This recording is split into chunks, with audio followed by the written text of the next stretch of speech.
नमस्कार बच्चों, कैसे आप सब। आज मैं लेके हूँ आपके लिए क्लास 10th का 2021 और 22 के लिए जारी किया गया मैथमेटिक्स का sample question paper, basic question paper लेके आया हूँ मैं। और इसके बाद मैं आपको मैथमेटिक्स का स्टैंडर्ड पेपर भी सॉल्व कराऊंगा और कोशिश करूंगा कि क्लास 10 के जितने भी सैम्पल क्वेश्चन पेपर हैं जो सीबीएसई द्वारा इशू किए गए हैं उनको बहुत आसान मेथड से, इजी मेथड से, इजी लैंग्वेज में आपको समझा पाऊँ। हालांकि ये क्वेश्चन पेपर जैसा आप देख सकते हो केवल इंग्लिश मीडियम के लिए इशू किया गया है, बट मैं आपको दोनों मीडियम में समझाऊंगा तो मीडियम की आपको कोई दिक्कत नहीं होगी। ये पेपर आपका 2 आवर्स का है और मैक्सिमम 40 मार्क्स का क्वेश्चन पेपर होगा। तो ये सब तो आप शायद आपको पहले ही पता होगा। जनरल इंस्ट्रक्शंस आप इनका स्क्रीनशॉट ले सकते हो, बाद में आराम से इसके बारे में पढ़ लेना। हम डायरेक्ट क्वेश्चन पे आ जाते हैं और यहाँ से हमारा स्टार्ट होता है section A part. First question पे आते हैं। पहला क्वेश्चन है find the roots of the quadratic equation. आपको एक द्विघात समीकरण दिया हुआ है, एक क्वाड्रेटिक इक्वेशन दिया हुआ है जो कि आप देख सकते हो इस फॉर्म में है और आपको उसको सॉल्व करना है। तो क्वाड्रेटिक इक्वेशन को सॉल्व करने के लिए बेसिकली आपके पास दो मेथड है। या तो आप इस इक्वेशन को फैक्टराइजेशन मेथड से सॉल्व कर सकते हो या क्वाड्रेटिक फॉर्मूले से सॉल्व कर सकते हो। तो चलिए स्टार्ट करते हैं। फर्स्ट क्वेश्चन में स्टार्ट करता हूं। पहला क्वेश्चन आपके पास है 3x²। पहला क्वेश्चन 3x² माइनस का 7x माइनस 6 इक्वल टू 0। तो अगर आप इसे फैक्टराइजेशन मेथड से सॉल्व करोगे तो फैक्टराइजेशन मेथड में हमें पता है कि फर्स्ट नंबर और लास्ट नंबर पहले इन दोनों की मल्टीप्लाई होती है जो कि 18 हो जाएगा। 18 के आप फैक्टर कर लोगे 2 से 9, फिर 3 से करोगे 3, 3 1 आ गया। अब आपको 7 बनाना है क्योंकि मिडिल टर्म को स्प्लिट करना होता है। तो 3 3 से 9, 9 में से 2 को माइनस करना पड़ेगा। तो 3x² माइनस इस 7 की जगह आप लिखोगे 9 माइनस 2, x अपनी जगह minus 6 equal to 0। 3x² as it is minus का 9x, ब्रैकेट को तोड़ दोगे। अब क्योंकि देखिए ब्रैकेट के बाहर माइनस है तो साइन चेंज हो जाएगा आपका, ये माइनस आपका प्लस हो जाएगा। 2x minus 6 equal to 0। दोनों को सेपरेट कर लीजिए। 3 आपके दोनों में आ रहा है और x भी दोनों में कॉमन है। तो पहले पार्ट में आपका केवल x बचेगा और 3 3 जा 9 होता है तो 3 बचेगा प्लस एज इट इज 2 और 6 में 2 कॉमन है, x बचेगा और 2 के टेबल में जो 6 है वो 3 टाइम्स में आता है इक्वल टू 0। अब दोनों ब्रैकेट आपका सेम है तो एक ब्रैकेट के अंदर वाला आता है, एक ब्रैकेट के बाहर वाली संख्या आती है। ये आपका 2 ब्रैकेट आपका बन चुका है। उसके बाद आप सेपरेट करते हो तो x माइनस 3 इक्वल टू 0 और 3x प्लस 2 इक्वल टू 0। दो पार्ट में बढ़ जाते हैं ये। x इक्वल टू माइनस का 3 आपका प्लस हो जाता है तो प्लस 3 आपका पहला आंसर और 3x इक्वल टू प्लस का 2 माइनस हो जाएगा, x इक्वल टू माइनस 2 और 3 आपका डिवाइड में आ जाएगा। तो x की दो वैल्यू पॉसिबल है। फर्स्ट वैल्यू जो है वो आपका 3 है और सेकेंड वैल्यू जो है वो -2/3 है। आप चाहो तो इसको क्वाड्रेटिक फॉर्मूले से भी ट्राई कर सकते हो। मैंने फैक्टराइजेशन मेथड किया है जिसमें 3 की मल्टीप्लाई 6 से करते हैं 18 आता है। फैक्टर कर लिया हमने इसके, फिर 7 को 9 माइनस 2 में स्प्लिट कर दिया, ये दो पार्ट में टूट गया। उसके बाद 3x कॉमन ले लिया तो पहले वाले पार्ट में आपका केवल x बचा, दूसरे में 3 बचा। फिर आपने 2 और 6 में से 2 कॉमन लेना है, x माइनस 3 बचेगा। एक ब्रैकेट के अंदर वाला, एक ब्रैकेट के बाहर वाला, पहला पार्ट अलग दूसरा पार्ट अलग, माइनस का प्लस हो जाएगा, प्लस का माइनस और 3 आ जाएगा डिवाइड में। तो ये आपका पहले पार्ट का रिक्वायर्ड आंसर आ चुका है। ठीक है, नाउ इसी का सेकेंड पार्ट पे आ जाते हैं। इसी में एक ऑप्शन में आपको दिया हुआ है और के फॉर्म में, ये दूसरा पार्ट है तो मैं इसको भी ले लेता हूं।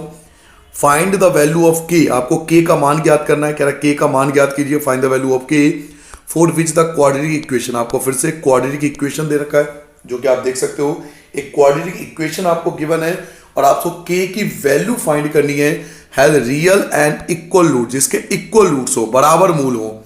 याद कीजिए आपके बुक में इस टाइप के क्वेश्चन है इक्वल रूट्स वाले, बराबर मूल वाले, जिसमें d की वैल्यू जो होती है वो 0 होती है। चैप्टर 4 का क्वेश्चन है। तो चलिए मैं आपको बताता हूं किस प्रकार इसे एग्जाम के अंदर प्रेजेंट करोगे, क्योंकि प्रेजेंटेशन बहुत मायने करता है। डिस्क्रिप्टिव एग्जाम है आपका। क्वेश्चन है आपका 3x² plus kx plus 3 equal to 0। तो इस क्वेश्चन के अंदर आप देखो इसका स्टैंडर्ड फॉर्म जो होता है वो होता है ax² प्लस का bx plus c equal to 0। तो यहां से आपको a मिल जाएगा, आपको b मिल जाएगा और आपको c मिल जाएगा। तो आप a की वैल्यू लिखोगे 3, b की वैल्यू आपके पास k आ गया और c की वैल्यू आपके पास 3 आ गया। नाउ d का फॉर्मूला लगाओगे b² माइनस 4ac। तो b जो है वो आपका k है, k का स्क्वायर माइनस 4, a आपका 3 है और c जो है वो आपका 3 है। तो k स्क्वायर माइनस ये आ जाएगा 4 3 12, 4 3 12, 12 3 36। तो ये आपका d आ गया। नाउ अब क्वेश्चन में कहा जा रहा था इक्वल रूट्स, बराबर मूल, और इक्वल रूट्स का मतलब ये होता है कि d की वैल्यू जो होती है वो 0 होती है।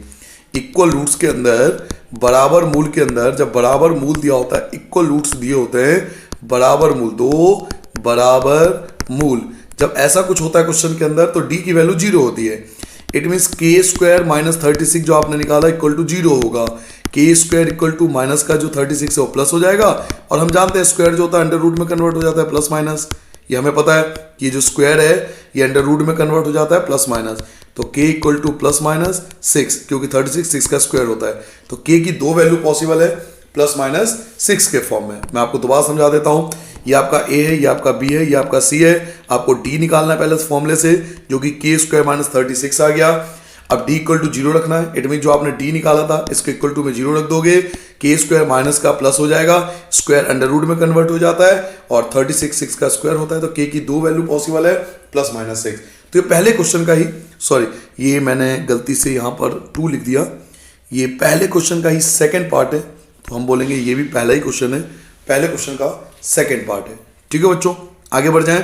नाउ अब मैं लेके आता हूं आपके लिए क्वेश्चन सेकंड। तो क्वेश्चन सेकंड जो आप देखोगे ये आपके बुक का ही क्वेश्चन लिया गया, एज इट इज 13.1 का पहला क्वेश्चन है।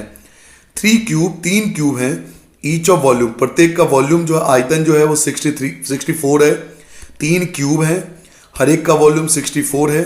इनको ज्वाइन किया जाता है एंड टू एंड, और इससे क्यूबॉइड बनता है, घनाभ बनता है। 3 घन हैं, तीनों को जोड़कर एक घनाभ बनाते हैं। तो find the total surface area of the cuboid. तो जो क्यूबॉइड बना उसका हमें टोटल सरफेस एरिया पूछा जा रहा है। चलिए मैं आपको सिंपल वर्ड में बताता हूँ क्वेश्चन नंबर 2 में आपसे कहा क्या जा रहा है। क्वेश्चन नंबर 2 में आपको डायग्राम से समझ में आएगा। क्वेश्चन नंबर 2 में ये कहा जा रहा है बच्चों कि देखिए आपके पास ना 3 क्यूब हैं, आप ऐसे समझ लीजिए, ये पहला क्यूब है, ठीक है। उसके बाद ऐसा ही एक दूसरा क्यूब है सेम साइज का, और फिर ऐसे ही आपके पास एक तीसरा क्यूब है। 3 क्यूब है, और हर एक का वॉल्यूम जो है वो 64 है। 64 सेंटीमीटर क्यूब जो है वो हर एक का वॉल्यूम है, इसका भी और इसका भी, तीनों का वॉल्यूम यही है। जब तीनों को आप जोड़ दोगे, जब तीनों को ऐड कर दोगे तो आपको पता है क्यूबॉइड शेप बन जाएगा, कुछ ऐसा सा शेप बन जाएगा, है ना। ये क्यूबॉइड शेप बन जाएगा तीनों को जोड़ने पर। तो तीनों को जोड़ पर हमने क्यूबॉइड बना लिया। इन तीनों को जब मैं ऐड कर दूंगा, तीनों को जोड़ दूंगा, तो क्यूबॉइड शेप बनेगा जो कि आपके सामने है। तो आपसे पूछा जा रहा है कि इसका टीएसए बताओ, टोटल सरफेस एरिया। तो कैसे निकालेंगे, तरीका देखिए। सबसे पहले क्वेश्चन में क्यूब दिया हुआ है तो क्यूब की बात करेंगे, घन की बात करेंगे। लेकिन let a is the edge, edge मतलब होता है side, a is the edge of cube. ये आपको लिखना पड़ेगा क्योंकि डिस्क्रिप्टिव एग्जाम है। हिंदी में लिखेंगे माना ए घन की भुजा है, ए घन की भुजा है, ये लिखना पड़ेगा, ये किनारा है। अब आपको देखिए वॉल्यूम जो दे रखा है वो 64 दे रखा है, और वॉल्यूम का फॉर्मूला होता है ए क्यूब, 64 की जगह 64 एज इट इज। अब सर जी एक बात बताइए, ए क्यूब तो एज इट इज रहेगा, 64 क्या होता है, 64 4 का क्यूब होता है। 64 जो होता है वो 4 का क्यूब होता है, 64 4 का क्यूब होता है। क्यूब यहाँ भी है, क्यूब यहाँ भी है, तो कंपेयर करोगे तो क्यूब से क्यूब हटा सकते हो। तो ए की वैल्यू 4 सेंटीमीटर आ गया, यानी जो किनारा है, साइड जो है वो 4 सेंटीमीटर हो गया। पहले आपको ये पहला स्टेप समझना पड़ेगा। वॉल्यूम है 64, वॉल्यूम का फॉर्मूला होता है ए क्यूब, 64 अपनी जगह as it is, a cube की जगह as it is a cube, 64 4 का क्यूब होता है। क्यूब यहाँ भी है, क्यूब यहाँ भी है, हटा दो तो ए की वैल्यू जो है 4 सेंटीमीटर आ गया। यानी इनमें से हर एक की जो भुजा है वो 4 सेंटीमीटर है, ये भी 4 सेंटीमीटर है, ये भी 4 सेंटीमीटर है। तो 4 ये वाले, 4 ये वाले, 4 ये वाले जब ऐड कर दोगे तो टोटल लंबाई जो होगी वो 12 हो जाएगी। ये तो बेसिक कोई भी आपको समझा सकता है। जो टोटल लेंथ जो है इसकी वो 12 हो जाएगी। नहीं आया समझ में, टोटल लेंथ इसकी 12 हो जाएगी, क्योंकि 4 ये, 4 ये और 4 ये, 3 क्यूब ऐड हुए हैं। तो 4 ये और 4 ये और 4 ये, तो लेंथ तो 12 हो जाएगी। लेकिन ब्रेथ और हाइट पे थोड़ी फर्क पड़ेगा, ब्रेथ तो 4 ही रहेगा, और हाइट पे भी कोई फर्क नहीं पड़ेगा, हाइट पे भी कोई फर्क नहीं पड़ेगा। तो हाइट भी आपका 4 सेंटीमीटर रहेगा। क्लियर हो गया, लेंथ ब्रेथ हाइट समझ में आ गया बच्चों। केवल लेंथ जो है वो आपका 12 होगा, बाकी ब्रेथ और हाइट पे कोई इंपैक्ट नहीं पड़ेगा, क्योंकि चौड़ाई और ऊंचाई नहीं बढ़ेगी, केवल लेंथ बढ़ रहा है, केवल इसकी लंबाई बढ़ रही है। नाउ अब आपसे टीएसए पूछा जा रहा है, और टीएसए का फॉर्मूला क्या होता है, 2 LB plus b h plus h l, ये होता है टीएसए का formula. Two as it is. L क्या है आपके पास? एल आपके पास 12 है, बी आपके पास 4 है, फिर बी क्या है? बी आपके पास 4 है। हाइट क्या है? हाइट भी आपके पास 4 है, प्लस हाइट कितना है? तो 4 है। लेंथ कितना है? तो लेंथ आपके पास कितना आया था? 12 आया था, तो यहाँ पे 12 लिख दोगे। ठीक है, इनकी कैलकुलेशन करेंगे। 12 की 4 से मल्टीप्लाई करो तो ये आ गया 48, फिर 4 की 4 से करोगे तो 16 आ जाएगा, 4 की 12 से करोगे तो अगेन 48 ही आएगा। अब आप ऐड कर लीजिए, 2 as it is, 48 48 96, 106, total 112, total 112, 112 आ जाएगा, और मल्टीप्लाई करोगे तो 224 सेंटीमीटर स्क्वायर। तो ये आपसे टोटल सरफेस एरिया पूछा जा रहा था। देखिए क्वेश्चन बड़े अच्छा था, ये आपके बुक का ही क्वेश्चन है, तो आई होप समझ में आ गया होगा आपको। लेंथ आपका 12 आ चुका है, लेंथ जो है आपका 12 है, तो लेंथ आपको 12 लेनी है। उसके बाद ब्रेथ जो है वो आपका 4 है, और हाइट जो है वो आपका 4 है। तो ये टीएसए का फॉर्मूला होता है, आप सारी वैल्यू उसमें पुट कर दीजिए, उसके बाद सिंपल कैलकुलेशन करिए तो 224 सेंटीमीटर स्क्वायर आपका आ जाएगा। ठीक है, नाउ अगले क्वेश्चन की ओर आते हैं। नेक्स्ट क्वेश्चन आपको एक टेबल के फॉर्म में दिया हुआ है, जैसा आप देख सकते हो। एक inter house cricket match organise किया गया स्कूल द्वारा। डिस्ट्रीब्यूशन ऑफ रन के बारे में बात हो रहा है, स्टूडेंट द्वारा जो रन किए गए। आपको मीडियन फाइंड करना है। यहाँ पे आपको लिखा हुआ है मीडियन। मीडियन हिंदी में क्या बोलते हैं? आपको माध्यक निकालना है। और जब हम मीडियन की बात करते हैं तो हमें पता है पहला कॉलम जो होता है वो सी आई, इसे क्लास इंटरवल बोलते हैं। तो आप लिख लीजिए अपनी कॉपी में, ये सी आई है, और दूसरा कॉलम जो होता है वो एफ आई होता है, फ्रीक्वेंसी, नंबर ऑफ स्टूडेंट मतलब फ्रीक्वेंसी। तो ये लिखिए सी आई और ये लिखिए एफ आई। पहले आप सबसे पहले यही काम करिए कि इसे सी आई लिखिए, इसे एफ आई लिखिए मीडियन निकालने के लिए। तो हम भी चलते हैं मीडियन निकालते हैं। क्वेश्चन नंबर 3 सॉल्व कर रहा हूं मैं। क्वेश्चन नंबर 3 पे आ जाता हूं मैं। क्वेश्चन नंबर 3 सबसे पहले मैं लिखता हूं सी आई, क्लास इंटरवल।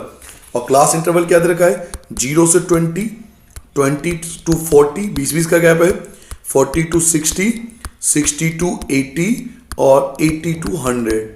और फ्रीक्वेंसी क्या गिवन है? तो फ्रीक्वेंसी आपको गिवन है 4 6 5 3 4, ये फ्रीक्वेंसी गिवन है। हमें पता है मीडियन निकालने के लिए हमें निकालना पड़ता है सी एफ, कॉमुलेटिव फ्रीक्वेंसी। तो कॉमुलेटिव फ्रीक्वेंसी हमने सीखा था, 4 की जगह 4, 4 में 6 ऐड करो 10, 10 में 5 ऐड करोगे तो 15, 15 में 3 ऐड करो 18, और 18 में 4 ऐड करो 22, और इसका टोटल भी 22 ही आएगा। तो ठीक है, ये आपका सी एफ हो गया। नाउ सी एफ निकालने के लिए बच्चों हम सब एक फॉर्मूला यूज करते थे मीडियन के लिए। क्या फॉर्मूला था वो फॉर्मूला था n/2 TH। इस समय मीडियन क्लास का पता लगता है। तो n क्या है? टोटल है 22, 22 का हाफ करोगे तो 22 का हाफ करोगे तो आपके पास क्या आ जाएगा? 22 का हाफ करेंगे तो हमारे पास आ जाएगा 11, यानी 11th टर्म। और 11 टर्म कहाँ मिलेगा? तो 10 के बाद मिलेगा। 11 टर्म कहाँ मिलेगा? 10 के बाद मिलेगा। इसमें आपके पास मीडियन क्लास आ चुका है। ये आपका मीडियन क्लास है, इसे बोलेंगे मीडियन क्लास। या तो आप लिख दीजिए यहाँ पे मीडियन क्लास, या इसको आप हाईलाइट कर सकते हैं जैसे मैंने कर रखा है। तो आप बॉक्स बना दोगे ना पेपर में, आप चाहो तो ऐसे करके बॉक्स बना सकते हो, लिखने की फिर जरूरत नहीं पड़ेगी, इससे पता लग जाता है मीडियन क्लास है। अब मीडियन निकालने के लिए फॉर्मूला, तो मीडियन निकालने का फॉर्मूला क्या था? तो फॉर्मूला था L plus n/2 minus c f upon में फ्रीक्वेंसी और मल्टीप्लाई में हाइट। तो वैल्यू पुट कीजिए। L होता है लोअर लिमिट जो कि है 40, ये हो गया 40। n/2 आपने निकाला था 11, सी एफ होता है इसके ऊपर वाला यानी आपका 10, फ्रीक्वेंसी ये आपको दे रखा है 5, और हाइट होती है गैप। तो कितने का गैप है इनके बीच में? इनके बीच में 20 का गैप है। 40 की जगह 40 एज इट इज, 11 से 10 माइनस करो 1, 1/5, मल्टीप्लाई में आपका 20 आ जाएगा। 5 को 20 से काटो 4 आ जाएगा। 40 की जगह 40 प्लस 1 की 4 से मल्टीप्लाई 4, तो 44 जो होगा वो आपका मीडियन होगा। क्लियर हो गया? समझ में आ गया? या आप स्क्रीनशॉट भी ले सकते हो, आराम से नोट कर लो। ये आपका मीडियन आ गया 44। बड़ा आसान क्वेश्चन था, बुक में ऐसे क्वेश्चन दिए हुए आप इजीली कर सकते हो। ठीक है, आगे बढ़ जाएं। नाउ अगले क्वेश्चन की ओर आते हैं। नेक्स्ट क्वेश्चन देखते हैं हमारा क्या है। क्वेश्चन नंबर 4 पे आ चुके हैं हम लोग। तो पढ़िए सबसे पहले question number 4, find the common difference of the AP. आपको एक एपी दिया हुआ है और आपको इसमें कॉमन डिफरेंस निकालना है। तो इसमें ना 2 पार्ट है। ये पहला पार्ट है, 1 मार्क्स आपको इसमें मिलेंगे कॉमन डिफरेंस निकालने के लिए। सेकंड पार्ट है, if the first term change, अगर पहला टर्म यानी इसका पहला टर्म 4 है उसको चेंज कर दिया जाए 6 में, यानी 4 की जगह आपको 6 लेना है, and common difference remain the same, और कॉमन डिफरेंस सेम रखना है जो आपका इस क्वेश्चन में आएगा वही कॉमन डिफरेंस रखना है। तो नया एपी क्या होगा? तो ये दूसरा पार्ट है। तो 2 पार्ट है इस क्वेश्चन के अंदर। तो चलिए मैं आपको समझाता हूं कैसे करेंगे। क्वेश्चन नंबर 4 की बात हो रही है। क्वेश्चन नंबर 4 पे आ चुके हैं हम लोग। क्वेश्चन नंबर 4 का पहला पार्ट, आपको एक एपी गिवन है। एपी क्या गिवन है? एपी गिवन है 4, 9 और 14, ये आपका एपी है। और सबसे पहले आपसे पूछ रहा है कॉमन डिफरेंस। तो कॉमन डिफरेंस का फॉर्मूला क्या होता है? a2 minus a1। Second term क्या है? सेकेंड टर्म 9 है और फर्स्ट टर्म क्या है? फर्स्ट टर्म 4 है। तो 9 में से 4 माइनस करो 5। ये आपका पहले पार्ट का आंसर आ चुका है। अब आपसे पता है सेकंड पार्ट में क्या कह रहा है? सेकंड पार्ट में वो कह रहा है कि आपको ना फर्स्ट टर्म तो सेम रखना है, यानी फर्स्ट टर्म तो यही रखना है 4, सॉरी फर्स्ट टर्म को चेंज करना है। फर्स्ट टर्म को चेंज करके 4 की जगह नया नंबर लेना है 6 और कॉमन डिफरेंस वही रखना है। तो कॉमन डिफरेंस क्या है? 5, तो 5 रखना है। समझ में आ गया सारे बच्चों को? समझ में आ गया बेटा? क्वेश्चन में क्या है? फर्स्ट टर्म जो है ना 4, इसको चेंज करके 6 कर देना है। तो फर्स्ट टर्म को तो चेंज कर दिया हमने, लेकिन कॉमन डिफरेंस सेम रखना है, यानी 5 ही रखना है। अब आपसे पूछा नया एपी क्या होगा? तो एपी बनाने के लिए कम से कम 3 टर्म तो हमें चाहिए, मैथ ये कहती है। तो पहला टर्म क्या होता है? पहला टर्म होता है ए, जो कि 6 आ चुका है। दूसरा टर्म क्या होता है कि भाई ए में डी ऐड कर दो, तो 6 में आप 5 ऐड कर दोगे तो आपके पास 11 आ जाएगा, ठीक है। और तीसरा टर्म क्या होता है कि भाई सेकंड टर्म में फिर से आप डी ऐड कर लो, तो 11 में फिर से आप 5 ऐड कर दोगे तो आपका 16 आ जाएगा। तो आपका जो नया एपी बन गया वो क्या बना? एक तो 6, फिर आपका 11 और फिर आपका 16, ये आपका नया एपी बन गया। क्योंकि पेपर डिस्क्रिप्टिव है इसलिए आपको सब कुछ लिखना पड़ेगा तरीके से, बिल्कुल मेथड वाइज। क्लियर हो गया? इसके 2 पार्ट हैं। पहले पार्ट में, ये जो पहला पार्ट इसमें केवल कॉमन डिफरेंस पूछा जाता, तो डी हमने निकाल दिया 5। सेकेंड पार्ट में ए तो चेंज कर दिया लेकिन डी सेम रखा, तो नया एपी जो है वो ऐसे बनेगा, ये आपका नया एपी आ गया, ठीक है। क्वेश्चन नंबर 5 आ जाए। चलिए क्वेश्चन नंबर 5 ले आता हूं मैं। क्वेश्चन नंबर 5 फिर से आपको एक टेबल दिया हुआ है, तो पता है आपको 14 चैप्टर का क्वेश्चन है ये। तो पहले क्वेश्चन पढ़िए।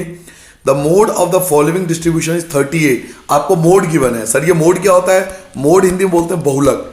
हिंदी मीडियम, अगर आप हिंदी मीडियम हो तो इसे बहुलक बोलते हैं। तो बहुलक जो है वो 38 है, मोड जो है 38 है। पूछ रहा है आपसे एक्स निकालो, ये देख रहे हो आप एक्स, यहाँ पर एक्स फाइंड करना है। तो मोड के आपको सारे रूल पता होने चाहिए। तो सबसे पहले जल्दी से आप इसे CI लिखो, अपनी कॉपी में पहले इसको CI लिखो। ये CI आपको दी गई है और फ्रीक्वेंसी होता है FI। तो पहले CI और FI, सबसे पहले इसका ये काम कर लो कि CI और FI लिख लो। हम भी आते हैं क्वेश्चन नंबर 5 पे, हम भी क्वेश्चन नंबर 5 निकाल लेते हैं। ये मेरे पे क्वेश्चन नंबर 5 आ चुका है। सबसे पहले मैं लिखता हूँ CI, क्लास इंटरवल, जो कि 0 से स्टार्ट है और 100 तक मुझे जाना है, सॉरी 70 तक जाना है। तो 0 to 10, 10 to 20, 20 to 30, 30 to 40, 40 to 50, 50 to 60 और 60 to 70। ये तो CI हो गया। फ्रीक्वेंसी क्या गिवन है? तो फ्रीक्वेंसी गिवन है 7, 9, उसके बाद 12, उसके बाद 16, उसके बाद X, उसके बाद 6, उसके बाद 11। अब मोड निकालने के लिए हमें क्या चाहिए? सबसे बड़ी फ्रीक्वेंसी। सबसे बड़ी फ्रीक्वेंसी कौन सी है? तो सबसे बड़ी फ्रीक्वेंसी देखिए 16 है, ये सबसे बड़ी फ्रीक्वेंसी है। तो इसे बोलते हैं मॉडल क्लास। आप चाहो तो बॉक्स बना सकते हो या लिख भी सकते हो मॉडल क्लास है, ठीक है, मर्जी आपकी है। इसके लिए कोई नंबर नहीं कटेंगे आपके। मॉडल क्लास मिल गया आपको। मॉडल क्लास मिलते ही हमारे पास 5 चीजें आ जाती है। क्या? एक तो एल जो है वो 30 आ गया, लोअर लिमिट ये आ गया, ठीक है। एक होता है F1 इसे बोलते हैं, F1 आपका 16 आ गया। एक हो गया F0, इससे ऊपर वाला, यानी आपका 12 हो गया। एक हो गया F2, तो फ्रीक्वेंसी के नीचे वाला, जो कि X हो गया। और एक होता है H, यानी इनके बीच का गैप। और गैप कितने का है? तो देखिए इनके बीच केवल 10 का गैप है, तो ये जो है 10 आपका H हो गया। उसके बाद आपको केवल मोड का फॉर्मूला लगाना है। मोड का फॉर्मूला लगाना है। मोड का फॉर्मूला क्या होता है? L plus F1 minus F0 upon में 2F1 minus F0 minus F2 और मल्टीप्लाई में H, ये होता है मोड का फॉर्मूला। तो मोड तो हमें ऑलरेडी गिवन है 38, तो मोड मैंने 38 ले लिया। लोअर लिमिट क्या है? तो मोड लोअर लिमिट जो है वो 30 है हमारे पास। F1 क्या है? F1 ऊपर लिखा हुआ है, देखिए 16 लिखा हुआ है। F0 क्या है? F0 आपका 12 लिखा हुआ है। अपॉन में 2F1 क्या है? F1 का डबल, यानी 16 का डबल कर दोगे 32, माइनस F0 क्या है? तो 12, तो 12 आ जाएगा। F2 क्या है? F2 हमारे पास X है, तो X आ जाएगा। और हाइट क्या है? तो हाइट देखिए 10 है, तो 10 आ जाएगा। बिल्कुल आराम से करिए। 30 को इधर ले आओगे, माइनस हो जाएगा। 38 में से 30 माइनस करोगे 8 बचेगा, इक्वल टू 16 में से 12 कम कर दो तो 4 आ गया। अपॉन में 32 में से 12 माइनस करो 20 माइनस का X, और ब्रैकेट के बाहर ऑलरेडी आपका 10 चल रहा है, ठीक है। आगे सॉल्व करें। अब चाहो तो कैंसिल भी कर सकते हो, आमने सामने कैंसिल भी हो जाते हैं। जैसे मैं चाहूँ तो आमने सामने कैंसिल कर दूँ, 4 1 जा 4, 4 2 जा 8 कर सकते हैं ऐसा, ठीक है, कैलकुलेशन आसान हो जाती है। 2 की जगह 2, 1 की मल्टीप्लाई, ये जो 1 है 1 की मल्टीप्लाई 10 से करोगे 10 अपॉन में 20 माइनस एक्स। अब हमें केवल क्रॉस मल्टीप्लाई करना है और हमारा आंसर आ जाएगा। 10 की मल्टीप्लाई 1 से 10 आ जाएगा, 2 की मल्टीप्लाई 20 से 40 माइनस का 2x, माइनस का 2x लेफ्ट हैंड साइड पे ले आओ तो प्लस का बन जाएगा, 40 की जगह 40 और प्लस का क्या हो जाएगा, तो प्लस का आपका हो जाएगा माइनस का 10। ठीक है, चेक कर लें एक बार, कोई दिक्कत तो किसी बच्चे को? 4 1 जा 4 2 जा 8, 2 बचा था, 10 अपॉन में 20 माइनस एक्स। ओके, तो 2x की जगह आपका 2x एज इट इज, इसमें तो कोई दिक्कत नहीं है, 2x अपना एज इट लिख दोगे। 40 में से आप क्या करोगे, तो 10 माइनस कर दो, 2x 2x, 40 में से 10 माइनस करो, आपका 30 आ जाएगा और x इक्वल टू 30 और 2 आ जाएगा आपका डिवाइड में, ये आपका 15 जो है वो आपके x की वैल्यू आ जाएगी। तो घबराना नहीं, किसी क्वेश्चन में बिल्कुल भी घबराने की जरूरत नहीं, बड़ा सिंपल क्वेश्चन है।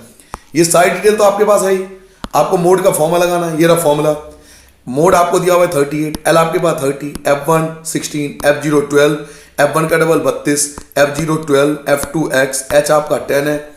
अब 30 को इधर ले आओ तो 8 बचेगा, 16 में से 12 माइनस करोगे 4 बचेगा, 32 में से 12 गया 20 माइनस x, 10 अपनी जगह, 4 से आपने कैंसिल कर लिया, 2 बचेगा, 1 की 10 से करोगे 10, 20 माइनस एक्स, क्रॉस मल्टीप्लाई कर दोगे, बस सिंपल सॉल्व करना, x की वैल्यू 15। ठीक है बच्चों, तो ये आपके 5 क्वेश्चन हो चुके हैं। अब हम 6 क्वेश्चन पे आएंगे। नेक्स्ट क्वेश्चन ले आऊं मैं, चलिए अगले क्वेश्चन की ओर आते हैं। मोस्टली बच्चों ने कर लिया, क्वेश्चन नंबर 6 पे आते हैं। ये आपके बुक का ही क्वेश्चन है, बेसिक क्वेश्चन पेपर का यही फायदा होता है, मोस्टली क्वेश्चन बुक के ही आते हैं, तो बुक को बहुत अच्छे, एनसीईआरटी को बहुत अच्छे से करिए।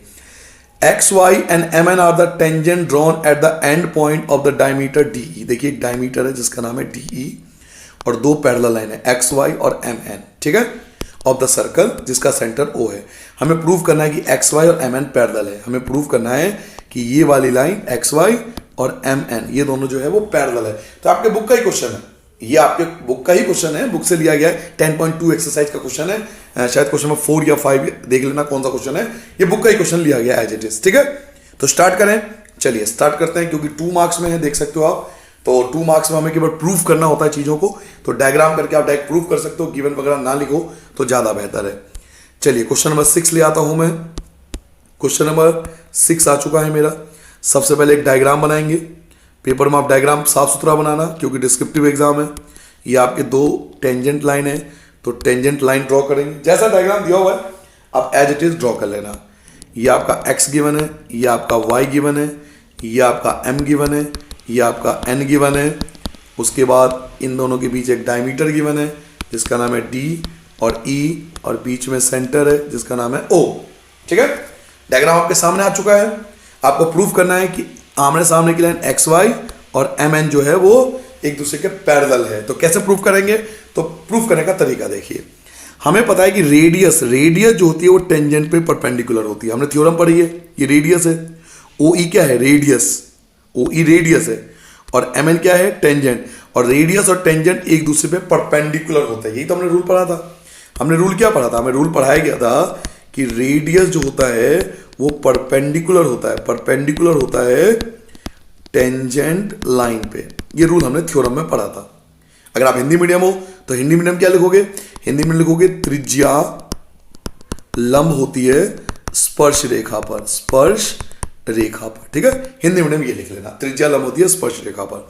तो इस रूल के हिसाब से ये वाला एंगल 90 होगा और ये वाला एंगल भी 90 होगा। ठीक है, तो चलिए जी स्टार्ट करते हैं।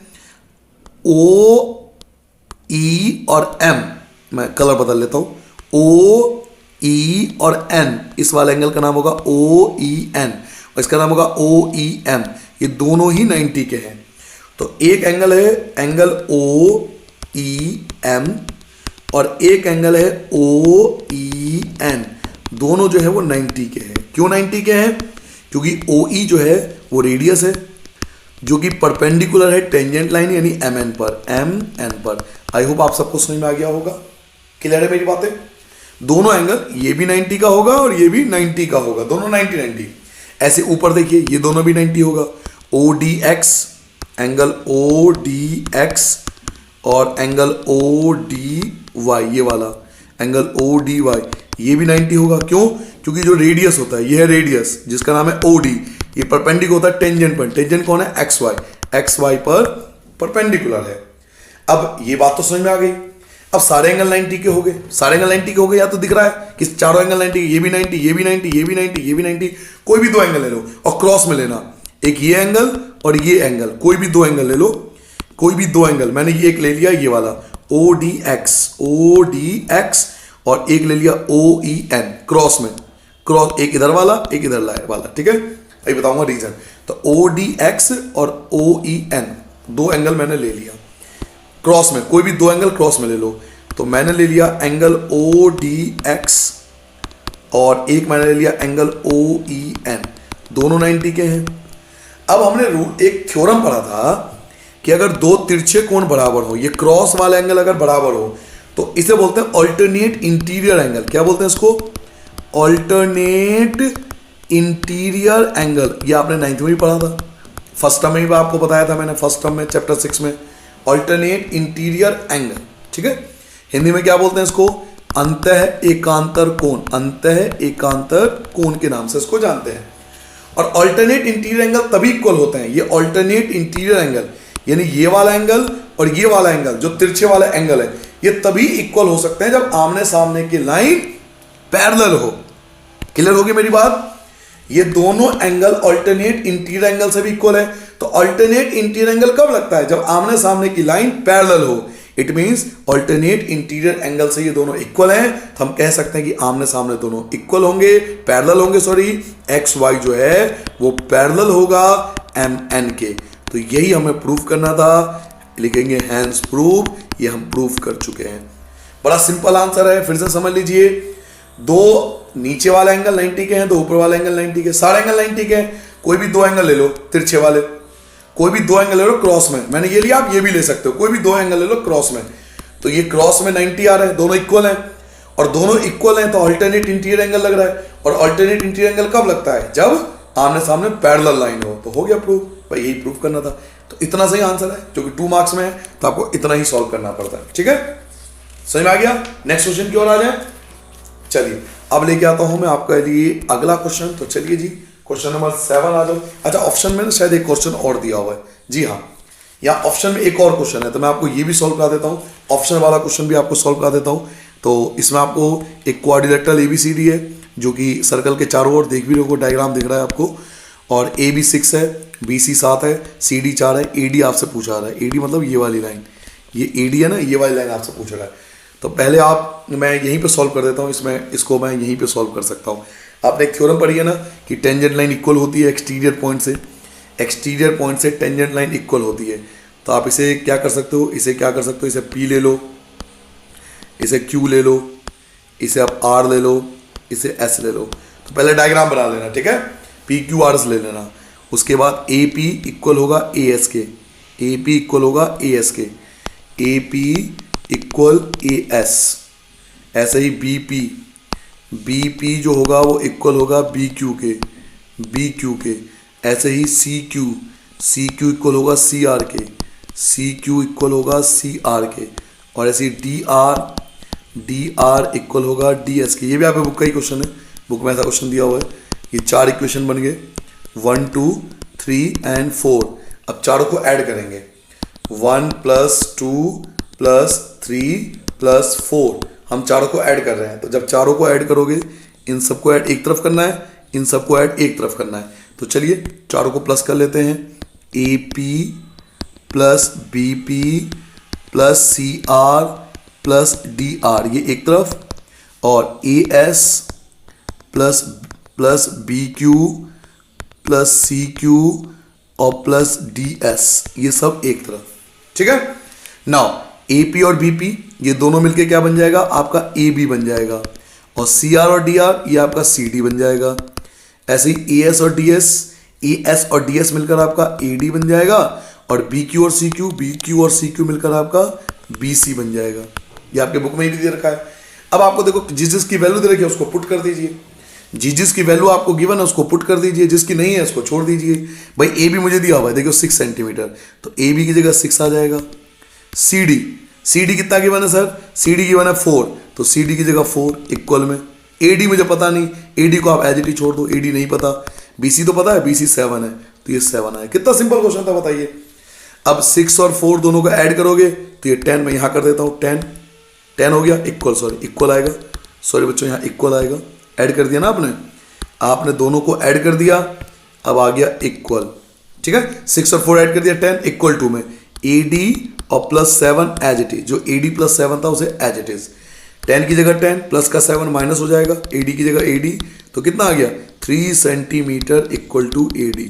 तो AD की वैल्यू जो होगी वो 3 सेंटीमीटर होगा। तो मैंने यहीं पे सॉल्व कर दिया, क्लियर हो गया होगा सारे बच्चों को। ये आपके बुक में भी है, बहुत आसानी से आप कर सकते हो। AP ES के बराबर होगा BP BQ के, CR CQ के, DS, चारों को ऐड कर दोगे आप, चारों ऐड हो गए एक तरफ, चारों ऐड हो गए एक तरफ, दो साइड आ गया, इस तरफ 6 और 4, इस तरफ AD और 7, एक तरफ 10, एक बार AD प्लस 7 प्लस का 7 माइनस हो गया, ये 3 सेंटीमीटर AD आ गया, ठीक है। आगे बढ़ जाएं, यहां पे हमारा सेक्शन ए पूरा हो जाता है। अब आज स्टार्ट करते हैं हम सेक्शन बी। तो चलिए सेक्शन बी के क्वेश्चन स्टार्ट करते हैं। अब ये ध्यान रखिए, ये 3 मार्क्स के क्वेश्चन होंगे, अब तो थोड़े अब बड़े क्वेश्चन आएंगे, उनसे बड़े 2 नंबर से ज्यादा वाले क्वेश्चन आएंगे। आपको एक AP गिवन है 5, 8, 11, जिसमें 40 टर्म है, टोटल 40 टर्म दे रखे हैं, 40 पद दे रखे हैं। फाइंड द लास्ट टर्म, पहले तो आपसे पूछा लास्ट टर्म, तो एक पार्ट तो ये हो गया, पहला पार्ट आपका ये हो गया। And also find the sum of the last 10 term, और लास्ट 10 टर्म का सम निकालो, तो ये दूसरा पार्ट हो गया। 2 पार्ट है, मतलब 2 पार्ट में इसको सॉल्व करना है। तो चलिए क्वेश्चन नंबर 7 ले आता हूं मैं। क्वेश्चन नंबर 7 आ चुका है आपके स्क्रीन पर। सर जी आपको सबसे पहले पहला पार्ट करना है, जिसमें आपको एक AP गिवन है। AP जो गिवन है वो है 5, 8 और 11, और इसमें 40 टर्म है, टोटल 40 टर्म गिवन है। तो पहले A बताइए, A क्या है? तो A क्या होता है? फर्स्ट टर्म जो कि 5 है। डिफरेंस कैसे निकालते हैं? इसमें से माइनस करके, तो 8 में से 5 माइनस कर दो तो 3 आ जाएगा, और n होता है नंबर ऑफ टर्म, यानी आपको 40 दिया हुआ है। आपसे पूछा है लास्ट टर्म का फॉर्मूला क्या होता है? an का फॉर्मूला क्या होता है? a plus n minus 1 into D, ये होता है an का फॉर्मूला। a की वैल्यू 5 है, n आपको 40 माइनस 1 दे रखा है, d आपके पास कितना है? तो 3 है, 5 की जगह 5 आ जाएगा, प्लस की जगह प्लस आ जाएगा, 40 में से 1 माइनस करो आपका 39 आ जाएगा, 3 की जगह 3, 5 की जगह 5, 39 की 3 से मल्टीप्लाई करनी पड़ेगा, 9 3 27, आपका 2 बच गया, 3 9 और 2 11, तो टोटल आपका 117। तो ये आपका लास्ट टर्म आ गया। आपका लास्ट टर्म कितना आ गया? तो 117, जल्दी नोट कर लो, 117 जो है ये आपका लास्ट टर्म आ चुका है। तो ये आपका पहला टर्म हो गया। एक बार देख लूँ मैं, 9 3 27, सॉरी बेटा 27, हाँ एक बच्चे ने कमेंट किया, देख लिया मैंने, 9 3 27, सॉरी बच्चों 9 3 27, 2 बच गया, और फिर यह 122 हो जाएगा, ठीक है बेटा, ओके सॉरी बच्चों, ठीक कर लेना, कैलकुलेशन मिस्टेक ठीक कर लिया करो, या कमेंट करके बता दिया करो कि सर ये चीज गलत कर दिया आपने, तो हम ठीक कर लेते हैं, ठीक है। चलिए नोट कर लिया सबने, फर्स्ट पार्ट हो गया सबका। सेकंड पार्ट पे आ जाए। अब इस क्वेश्चन में एक भयंकर चीज पूछो, भयंकर, इसे बोलते हैं भयंकर, क्या? Find the sum of last 10 term, अंत के 10 टर्म का सम निकालो। और ये भयंकर चीज है, ये कैसे निकालोगे? सर एक बताइए, टोटल टर्म जो थे वो 40 थे, और आपसे पूछा लास्ट 10 टर्म। लास्ट 10 टर्म का मतलब क्या है? 31 टर्म से लेकर 40 टर्म तक का सम निकालना है आपको, यानी A 31 से लेकर A 40 तक का आपको सम निकालना है, ठीक है।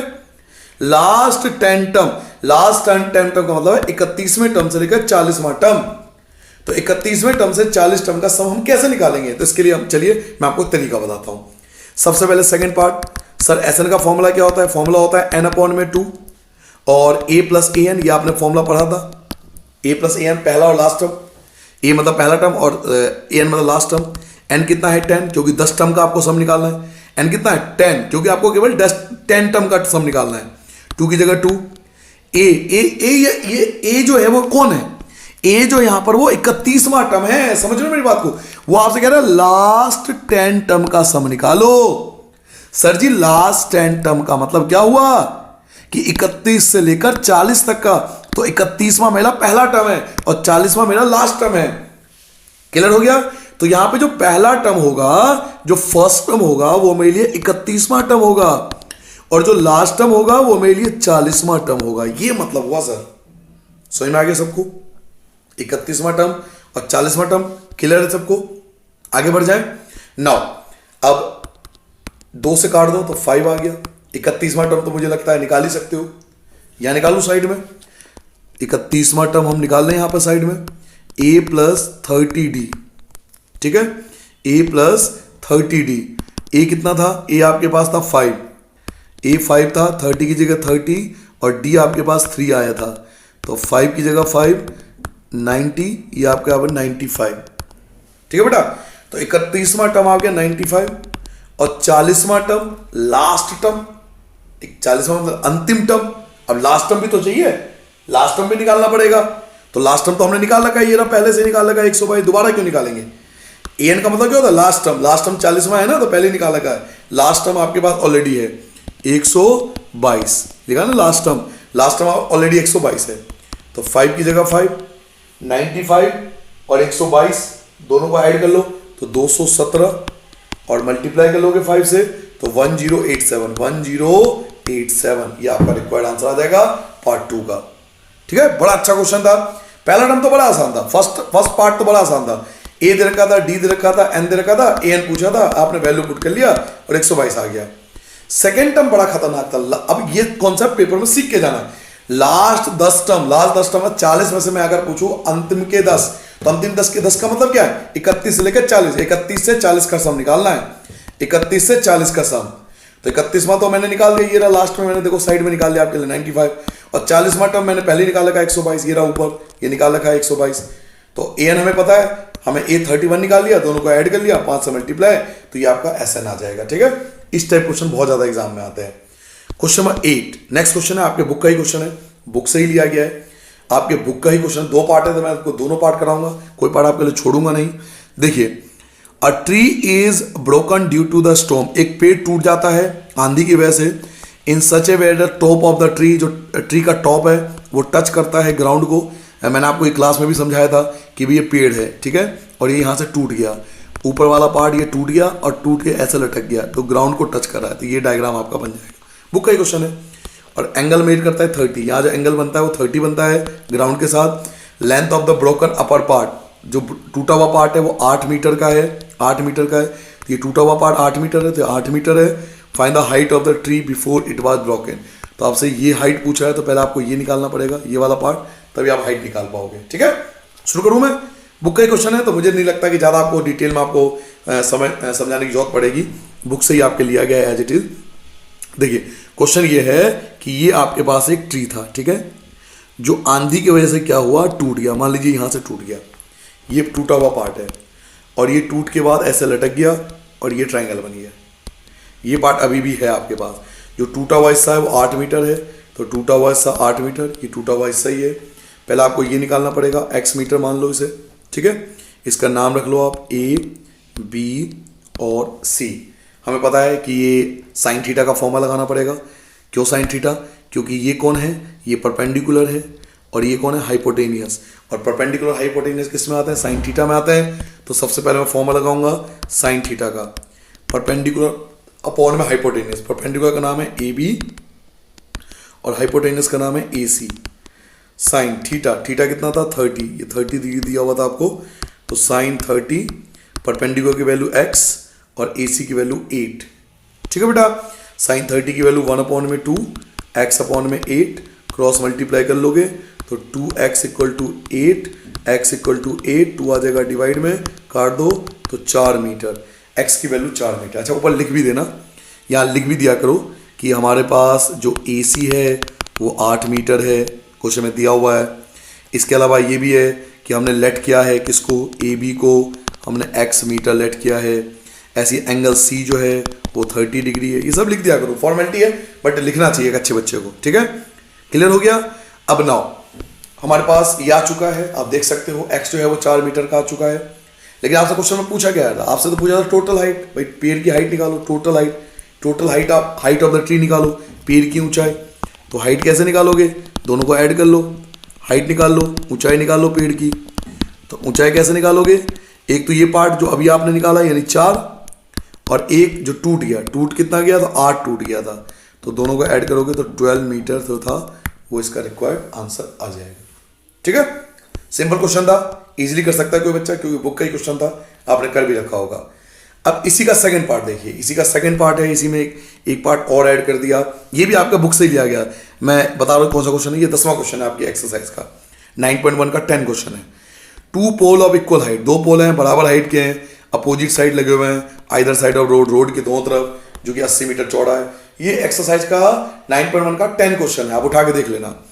From A point between them, उनके बीच, रोड के बीच में कोई पॉइंट है, वो ये कह रहे हैं, सिंपल वर्ड में ये कह रहे हैं। इसमें आपको पहले एक रोड बनाना है जो कि 80 मीटर का है, और बीच में एक पॉइंट लेना है, दोनों तरफ कोई पोल है जो इक्वल साइज के हैं, और एक एंगल 30 का है और एक एंगल 60 का है। ठीक है, रोड एंगल जो एलिवेशन दे रखा है पोल का, वो दे रखा है 60 और 30, तो डिस्टेंस फाइंड करना है। उसके अलावा दोनों पोल के मेनली डिस्टेंस फाइंड करना है कि इनके बीच का डिस्टेंस क्या है। तो ये आपके बुक का ही क्वेश्चन है, अगर आप बुक में दिखाओगे तो आपको 10 क्वेश्चन मिल जाएगा, मैं आपको कई बार बता चुका हूँ। चलिए भी फिलहाल मैं क्वेश्चन आपको कराता हूँ। क्वेश्चन नंबर 8 देखिए कैसे करना है। सबसे पहले आपको एक बढ़िया सा डायग्राम बनाना पड़ेगा। तो क्वेश्चन नंबर 8 के लिए हम लोग एक डायग्राम बनाएंगे, एक रोड बनाएंगे स्केल का यूज करके। अब यहाँ पे क्या करेंगे कि दो पोल बनाएंगे जो कि सेम साइज के होने चाहिए, बीच में आप कोई पॉइंट ले लेना।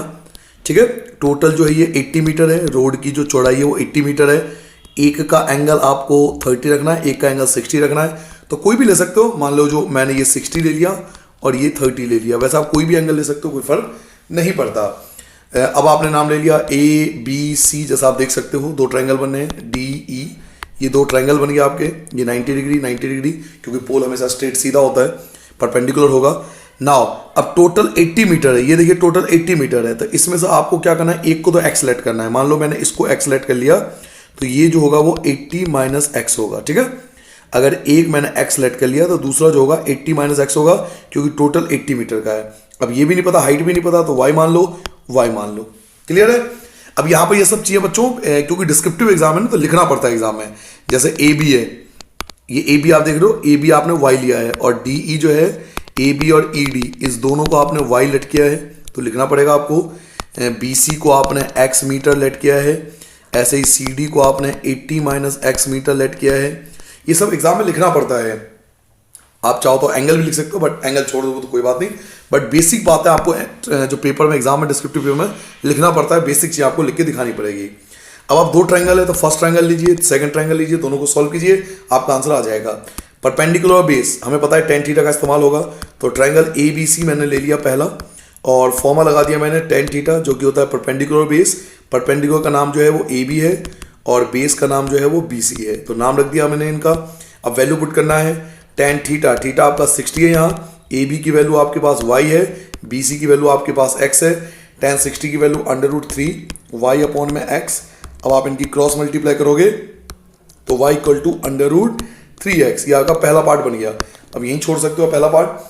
अब दूसरा पार्ट यानी दूसरा ट्रायंगल, यानी ये वाला ट्रायंगल अब उठाएंगे, जिसका नाम क्या है, जिसका नाम आप लोगे EDC, ED और C, ये आपका दूसरा ट्रायंगल है। तो EDC हमने उठा लिया, फिर से हमने फॉर्मूला लगा दिया tan थीटा का। परपेंडिकुलर कौन है, तो परपेंडिकुलर का नाम देखिए ED है, परपेंडिकुलर आपका ED है, और बेस जो है वो आपका CD है। तो परपेंडिकुलर अपॉन बेस का फॉर्मूला लगा दिया। थीटा आपके पास कितना है, तो 30 है, ED आपने y माना था, तो ED की वैल्यू y, और CD जो है वो आपका 80 माइनस एक्स है। तो केवल वैल्यू पुट करना है, कुछ अलग नहीं है इसमें। tan 30 की वैल्यू 1/√3 होती है, y की वैल्यू आपने निकाला था पार्ट 1 में, जो कि आया था √3x, ये आप देख भी सकते हो, ये रहा, अपॉन में 80 माइनस एक्स। अब आप इनकी क्रॉस मल्टीप्लाई करोगे तो √3 के √3 से करोगे 3x हो जाएगा, और 80 minus x as it is रहेगा। क्लियर है, आई होप आपको समझ में आ गया होगा। माइनस का x इधर ले आओ, तो 3x प्लस का x इक्वल टू 80 हो गया, 4x इक्वल टू 80 हो जाएगा, x इक्वल टू 80, और 4 आ जाएगा डिवाइड में, आप डिवाइड करोगे तो 20 मीटर आ जाएगा। ठीक है, तो x की वैल्यू आपके पास 20 मीटर आ गया। तो अगर आपको डिस्टेंस ही पूछ रहा था, एक आपसे BC पूछा जा रहा था, एक आपसे CD पूछा जा रहा था, केवल डिस्टेंस पूछा था, हाइट आपसे पूछ रहा था क्वेश्चन में, केवल आपसे डिस्टेंस पूछा जा रहा था। तो BC आपने जो BC आपने माना था वो x माना था, ये देखिए, तो BC आपने x लेट किया था, BC जो था वो आपने x लेट किया था कि भाई BC हमारा जो है वो x मीटर है। तो इसके अकॉर्डिंग हम लिखेंगे BC जो था वो x था, और x इतना कितना आया, तो x आपका 20 मीटर आया, तो x जो है वो 20 मीटर आ गया।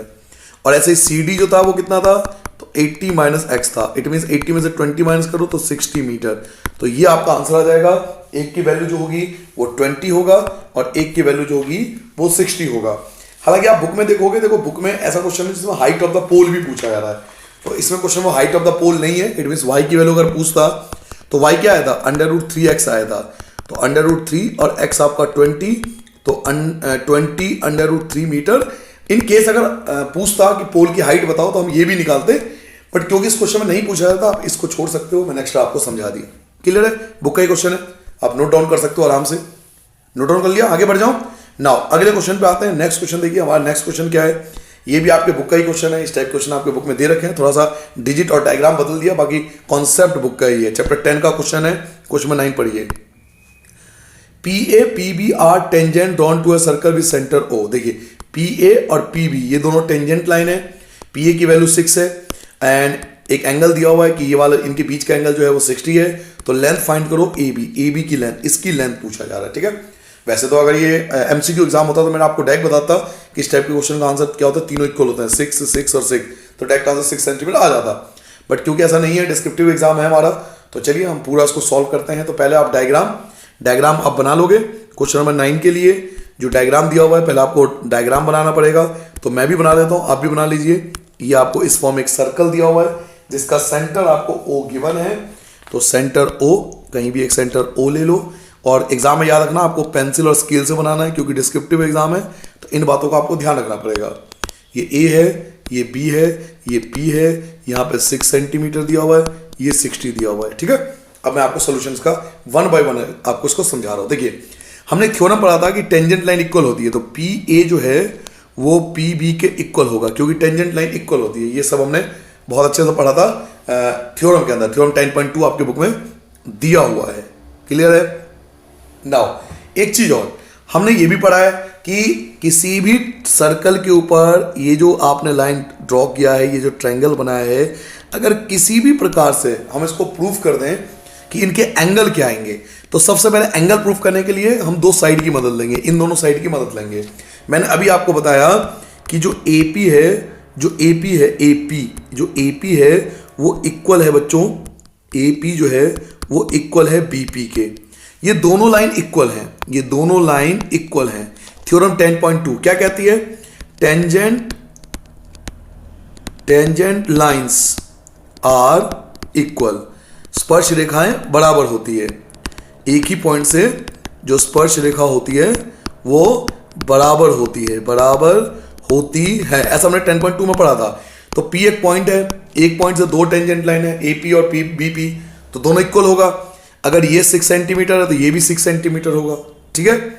अच्छा, हमने 9th क्लास में पढ़ा था कि किसी भी ट्रायंगल में अगर दो साइड इक्वल हो तो दो एंगल भी इक्वल होते हैं, याद कीजिए। इट मीन्स ये वाला एंगल और ये वाला एंगल दोनों इक्वल होंगे, ये दोनों एंगल इक्वल होंगे। क्लियर हो गई मेरी बात, ये वाला एंगल और ये वाला एंगल दोनों आपस में इक्वल हो जाएगा। तो इसका नाम क्या होगा, ऊपर वाले एंगल, ये जो आपको दिख रहा है ऊपर वाले, इसका नाम क्या रखोगे, तो कोई भी नाम लिख लो, PAB ले लो। एंगल PAB जो है वो इक्वल होगा नीचे वाला एंगल, इस वाले एंगल के, जिसका नाम है PBA। क्यों इक्वल होगा, क्योंकि दो साइड इक्वल है, और दो साइड इक्वल होती है तो उनके अपोजिट एंगल भी इक्वल होते हैं। अगर दो साइड इक्वल हैं तो उनके अपोजिट एंगल भी इक्वल होते हैं। याद कीजिए 9th क्लास हमने पढ़ा था कि अगर दो साइड इक्वल हो तो उनके अपोजिट एंगल जो होते हैं वो इक्वल होते हैं। अब क्योंकि आपको पता है कि टेंजेंट लाइन बराबर है, अगर ये 6 सेंटीमीटर है तो ये भी 6 सेंटीमीटर है, ये आपने पहली लाइन में लिख दिया। और दो साइड इक्वल है तो उनके अपोजिट एंगल, ये वाला एंगल और ये वाला एंगल, अपोजिट एंगल, ये दोनों भी इक्वल होंगे। क्लियर हो गया।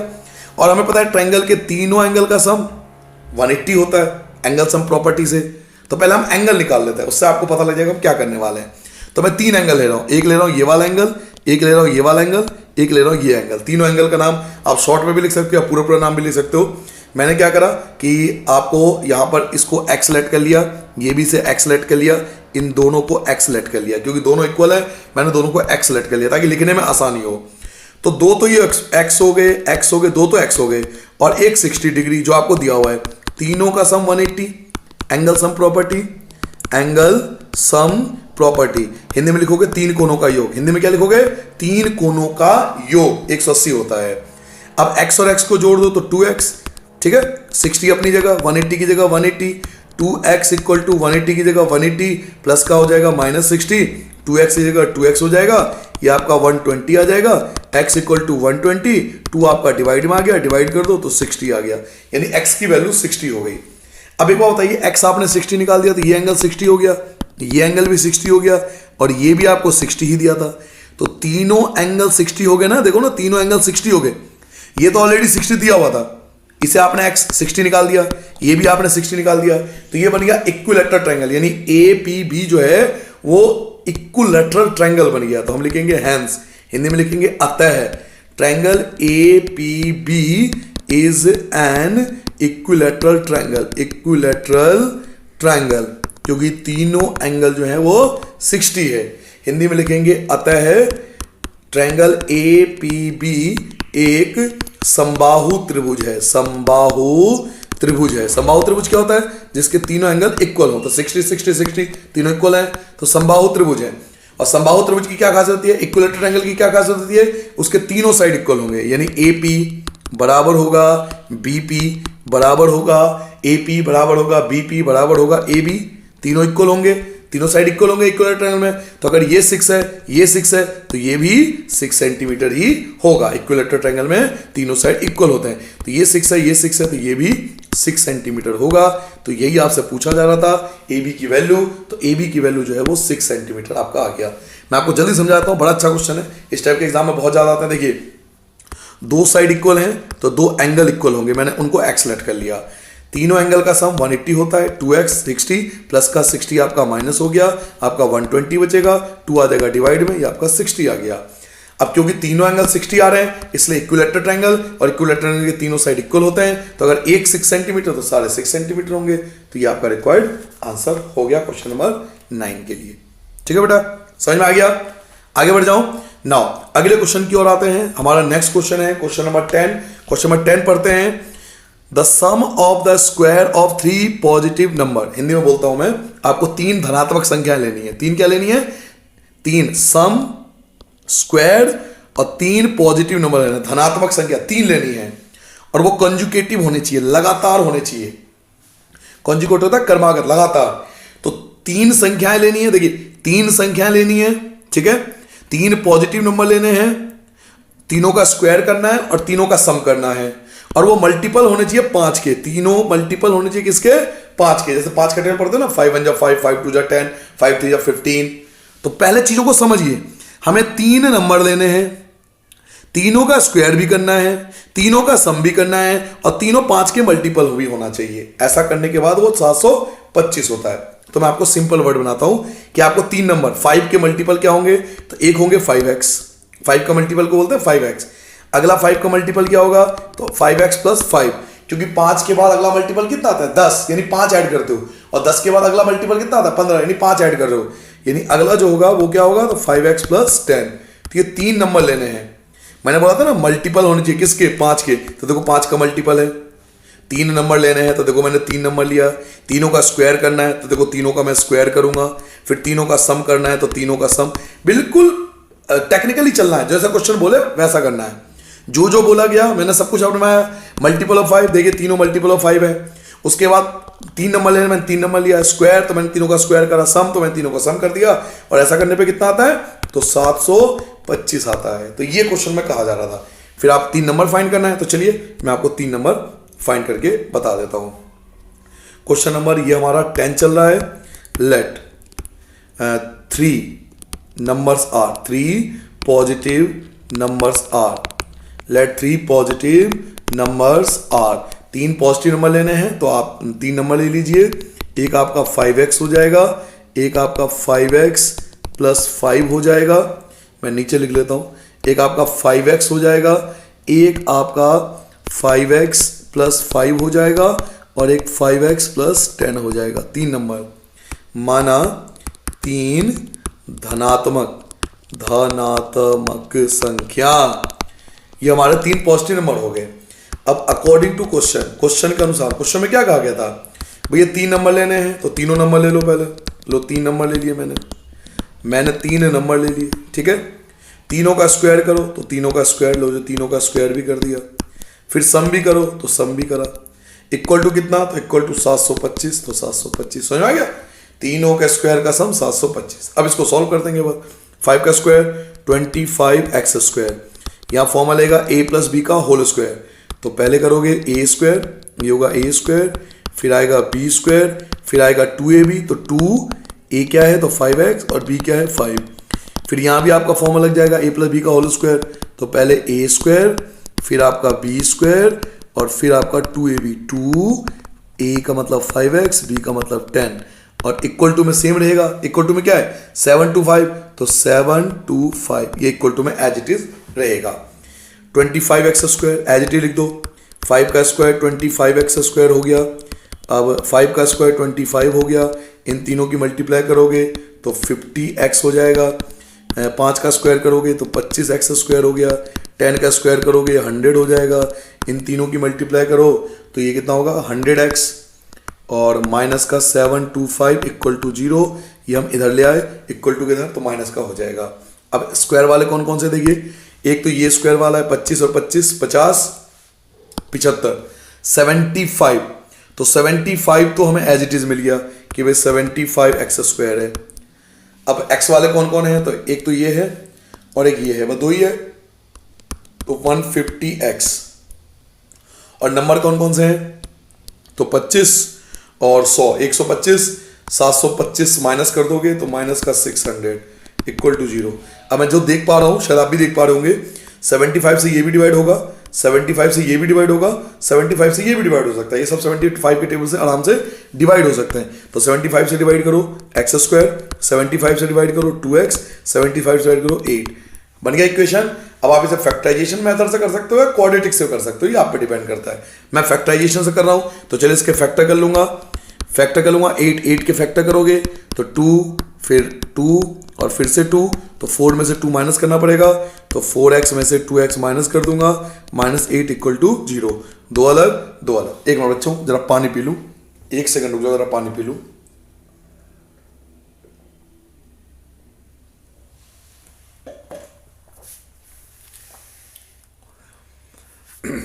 चलिए जी वापस आते हैं। अब हमने क्या करा कि पहले में से x कॉमन ले लिया तो x प्लस 4 बचेगा, -2 कॉमन लोगे फिर से x प्लस 4 बचेगा इक्वल टू 0। दो ब्रैकेट बनेंगे, एक ब्रैकेट के अंदर वाला एक ब्रैकेट के बाहर वाला। अब दोनों को आप सेपरेट कर लोगे, पहला अलग हो जाएगा x प्लस 4 इक्वल टू 0 और x माइनस 2 इक्वल टू 0 अलग कर लोगे। प्लस का 4 माइनस का 4 माइनस का 2 प्लस का 2। अब ये तो हम नहीं ले सकते, नॉट पॉसिबल। आप कहोगे क्यों पॉसिबल नहीं है, तो बताता हूं, असंभव। ये असंभव क्यों, क्योंकि क्वेश्चन में कहा गया था पॉजिटिव नंबर। देखो आपने क्या कहा था, पॉजिटिव नंबर, धनात्मक संख्या। हमें पॉजिटिव नंबर लेना है जबकि ये नेगेटिव आ रहा है। ये क्या रहा है नेगेटिव, तो ये हम नहीं ले सकते। तो x की वैल्यू 2 आ गया। तो हमें तो 3 नंबर निकालने हैं। हमें क्या निकालने हैं 3 नंबर। जो हमने 3 नंबर लेट किया था ना वो निकालने हैं। तो हमारे 3 नंबर्स, जो 3 नंबर थे वो क्या थे, एक था 5x, एक था 5x प्लस का 5 और एक था 5x प्लस का 10। ये 3 नंबर थे। अब x की वैल्यू पुट कर सकते हो, तो x की वैल्यू 2 पुट करोगे तो 10 हो जाएगा। x वैल्यू 2 10 और 5 15 हो जाएगा। 10 और 10 ये आपका 20 हो जाएगा। तो 3 नंबर आपके आ जाएंगे, एक 10, 15 और 20। तो ये आपके 3 नंबर कहलाएंगे, आपका ये रिक्वायर्ड आंसर आ जाएगा। ठीक है, इस प्रकार से आपको सॉल्व करना था। स्वयं का बच्चों क्या करना था, इसमें 3 नंबर थे, फर्स्ट सेकेंड और थर्ड। यहाँ पे 5 का स्क्वायर 25, आप फॉर्मूला लगा दोगे a प्लस बी का होल स्क्वायर। यहाँ भी फॉर्मूला लेगा a प्लस बी का होल स्क्वायर। 725 अपनी जगह एज इट इज। फिर हमने सारे एक्स स्क्वायर वाले को प्लस कर दिया, एक्स वाले को और संख्याओं वाले को 75 से डिवाइड करके ये इक्वेशन तैयार कर दी। उसके बाद मैंने फैक्टराइजेशन मेथड की हेल्प ले लिया, 2 ब्रैकेट लग कर दिए, एक -4 आया एक 2। तो -4 तो नॉट पॉसिबल क्योंकि हमें नेगेटिव नंबर ले नहीं सकते, पॉजिटिव नंबर लेने हैं। तो 2 आ गई। अब 3 नंबर जो हमने माने तो उसमें एक्स की वैल्यू 2 पुट कर दो, आपका आंसर आ जाएगा। 5 2 जा 10, 5 2 जा 10 और 5 15 और 10 और 10 20। तो ये 3 नंबर आपके रिक्वायर्ड आंसर आ गए क्वेश्चन नंबर 10 के लिए। ठीक है ना, अगले क्वेश्चन आते हैं। यहाँ पर आपका सेक्शन बी खत्म होता है और सेक्शन सी स्टार्ट होता है। तो सेक्शन सी के जितने भी क्वेश्चन होंगे 4 मार्क्स के हैं, ध्यान रखना। अब ये 4 मार्क्स के क्वेश्चन आ गए। ठीक है, तो उस हिसाब से हमें करना होता है। पहले क्वेश्चन में देखिए 2 ऑप्शन है, तो मैं आपको दोनों कराऊंगा। पहला क्वेश्चन देखिए, कंस्ट्रक्ट 2 कंसेंट्रिक सर्कल। आपको क्या करना है, 2 कंसेंट्रिक सर्कल बनाना है। हिंदी बोलते हैं सकेंद्रीय वृत्त। कंसेंट्रिक सर्कल होता है सकेंद्रीय वृत्त, यानी एक ही सेंटर पे जब 2 सर्कल बनते हैं उसे बोलते हैं कॉन्सेंट्रिक सर्कल। एक ही सेंटर पे 2 सर्कल, एक रेडियस 3 लेना है, एक रेडियस 7 लेना है। उसके बाद 2 टेंजेंट ड्रॉ करने हैं, स्मॉलर सर्कल पर, छोटे सर्कल पर टेंजेंट ड्रॉ करने हैं पॉइंट पी से जो कि बिगर सर्कल पे होना चाहिए, ठीक है। बिगर सर्कल से छोटे सर्कल पर टेंजेंट ड्रॉ करना है। तो आपको पता है ये बुक का ही क्वेश्चन है, ये आपके एक्सरसाइज 10.2 में दिया हुआ है, आप जाके उठा लो, ये आपके बुक का ही क्वेश्चन उठा के दे रखा है एज इट इज। तो चैप्टर 11 का क्वेश्चन है, तो मैं कंस्ट्रक्शन करा रहा हूँ। क्वेश्चन नंबर 11 मैं आपको डायरेक्ट समझा दूंगा, आपको बहुत आसानी समझ में आ जाएगा, बहुत ईजी क्वेश्चन है ये। चलिए आइए क्वेश्चन नंबर 11 की बात करते हैं। सबसे पहले आप क्या करोगे कि आपको पहले दो सर्कल ड्रॉ करने हैं। तो पहले 3 सेंटीमीटर पहला सर्कल, ये मान लो मेरा सेंटर है, तो मैं पहला सर्कल ड्रॉ करूंगा, ये मेरा सर्कल आ गया 3 सेंटीमीटर का, ठीक है। मैं बिना प्रकार का बना रहा हूँ, प्रकार से बनाना। और दूसरा सर्कल जो बनाना है वो 7 सेंटीमीटर। तो 2 सर्कल मैंने बना लिए, ठीक है बेटा। मैं प्रकार से नहीं बना रहा हूँ, मैं डायरेक्ट बना रहा हूँ, आप कंपास वगैरह से बनाना। समझ में आ गया मैंने क्या करा, एक सर्कल जो बनाया वो 3 सेंटीमीटर का बनाया ये वाला, और बड़ा सर्कल जो बनाया वो 7 सेंटीमीटर का। प्रकार से बना सकते हो इजीली, आप प्रकार ले लो, 3 सेंटीमीटर का बना लो, एक 7 सेंटीमीटर का बना लो। अब ये बोला गया है कि आपको क्या करना है, कोई पॉइंट लेना है इस पर P, मान लो ये P पॉइंट है, और इस P से इस सर्कल पर टेंजेंट खींचना है। तो कैसे खींचेंगे, मान लीजिए सेंटर O है, तो O को P से मिला देना, ठीक है। O को P से मिला देना, O को किससे मिलाएंगे, P से। कंपास को रखेंगे O पर, कंपास को कहाँ रखेंगे, O पर, और इसको बाइसेक्ट करेंगे, परपेंडिकुलर बाइसेक्ट, OP को बाइसेक्ट करेंगे। सर बाइसेक्ट कैसे करते हैं, तो O पे रख के पेंसिल प्रकार को O पे रख के, जो प्रकार का नीडल होता है उसको O पे रखेंगे, प्रकार को O पे रखेंगे, और आधे से ज़्यादा मान लो ये है, यहाँ तक मान लो पेंसिल खोल लेंगे, O पर पेंसिल रखेंगे और यहाँ तक आप प्रकार खोल लोगे। एक बार पेंसिल ऊपर लगाएंगे, एक बार पेंसिल नीचे लगाएंगे, 2 आर्क लगाएंगे O पे रख के, फिर P पर आ जाएंगे, P पर रख के 2 आर्क लगाएंगे, P पर रख के 2 आर्क लगा दिया और हमने इन दोनों को मिला दिया। इसे कहते हैं बाइसेक्ट करना। तो हमने OP को बाइसेक्ट कर दिया, ये OP का बाइसेक्टिंग पॉइंट आ गया, ये OP का बाइसेक्टिंग पॉइंट है जिसे हम कहते हैं O डैश, ये O डैश है। दोबारा समझना हो तो दोबारा समझ लो, मैं आपको दोबारा समझाने को भी तैयार हूँ।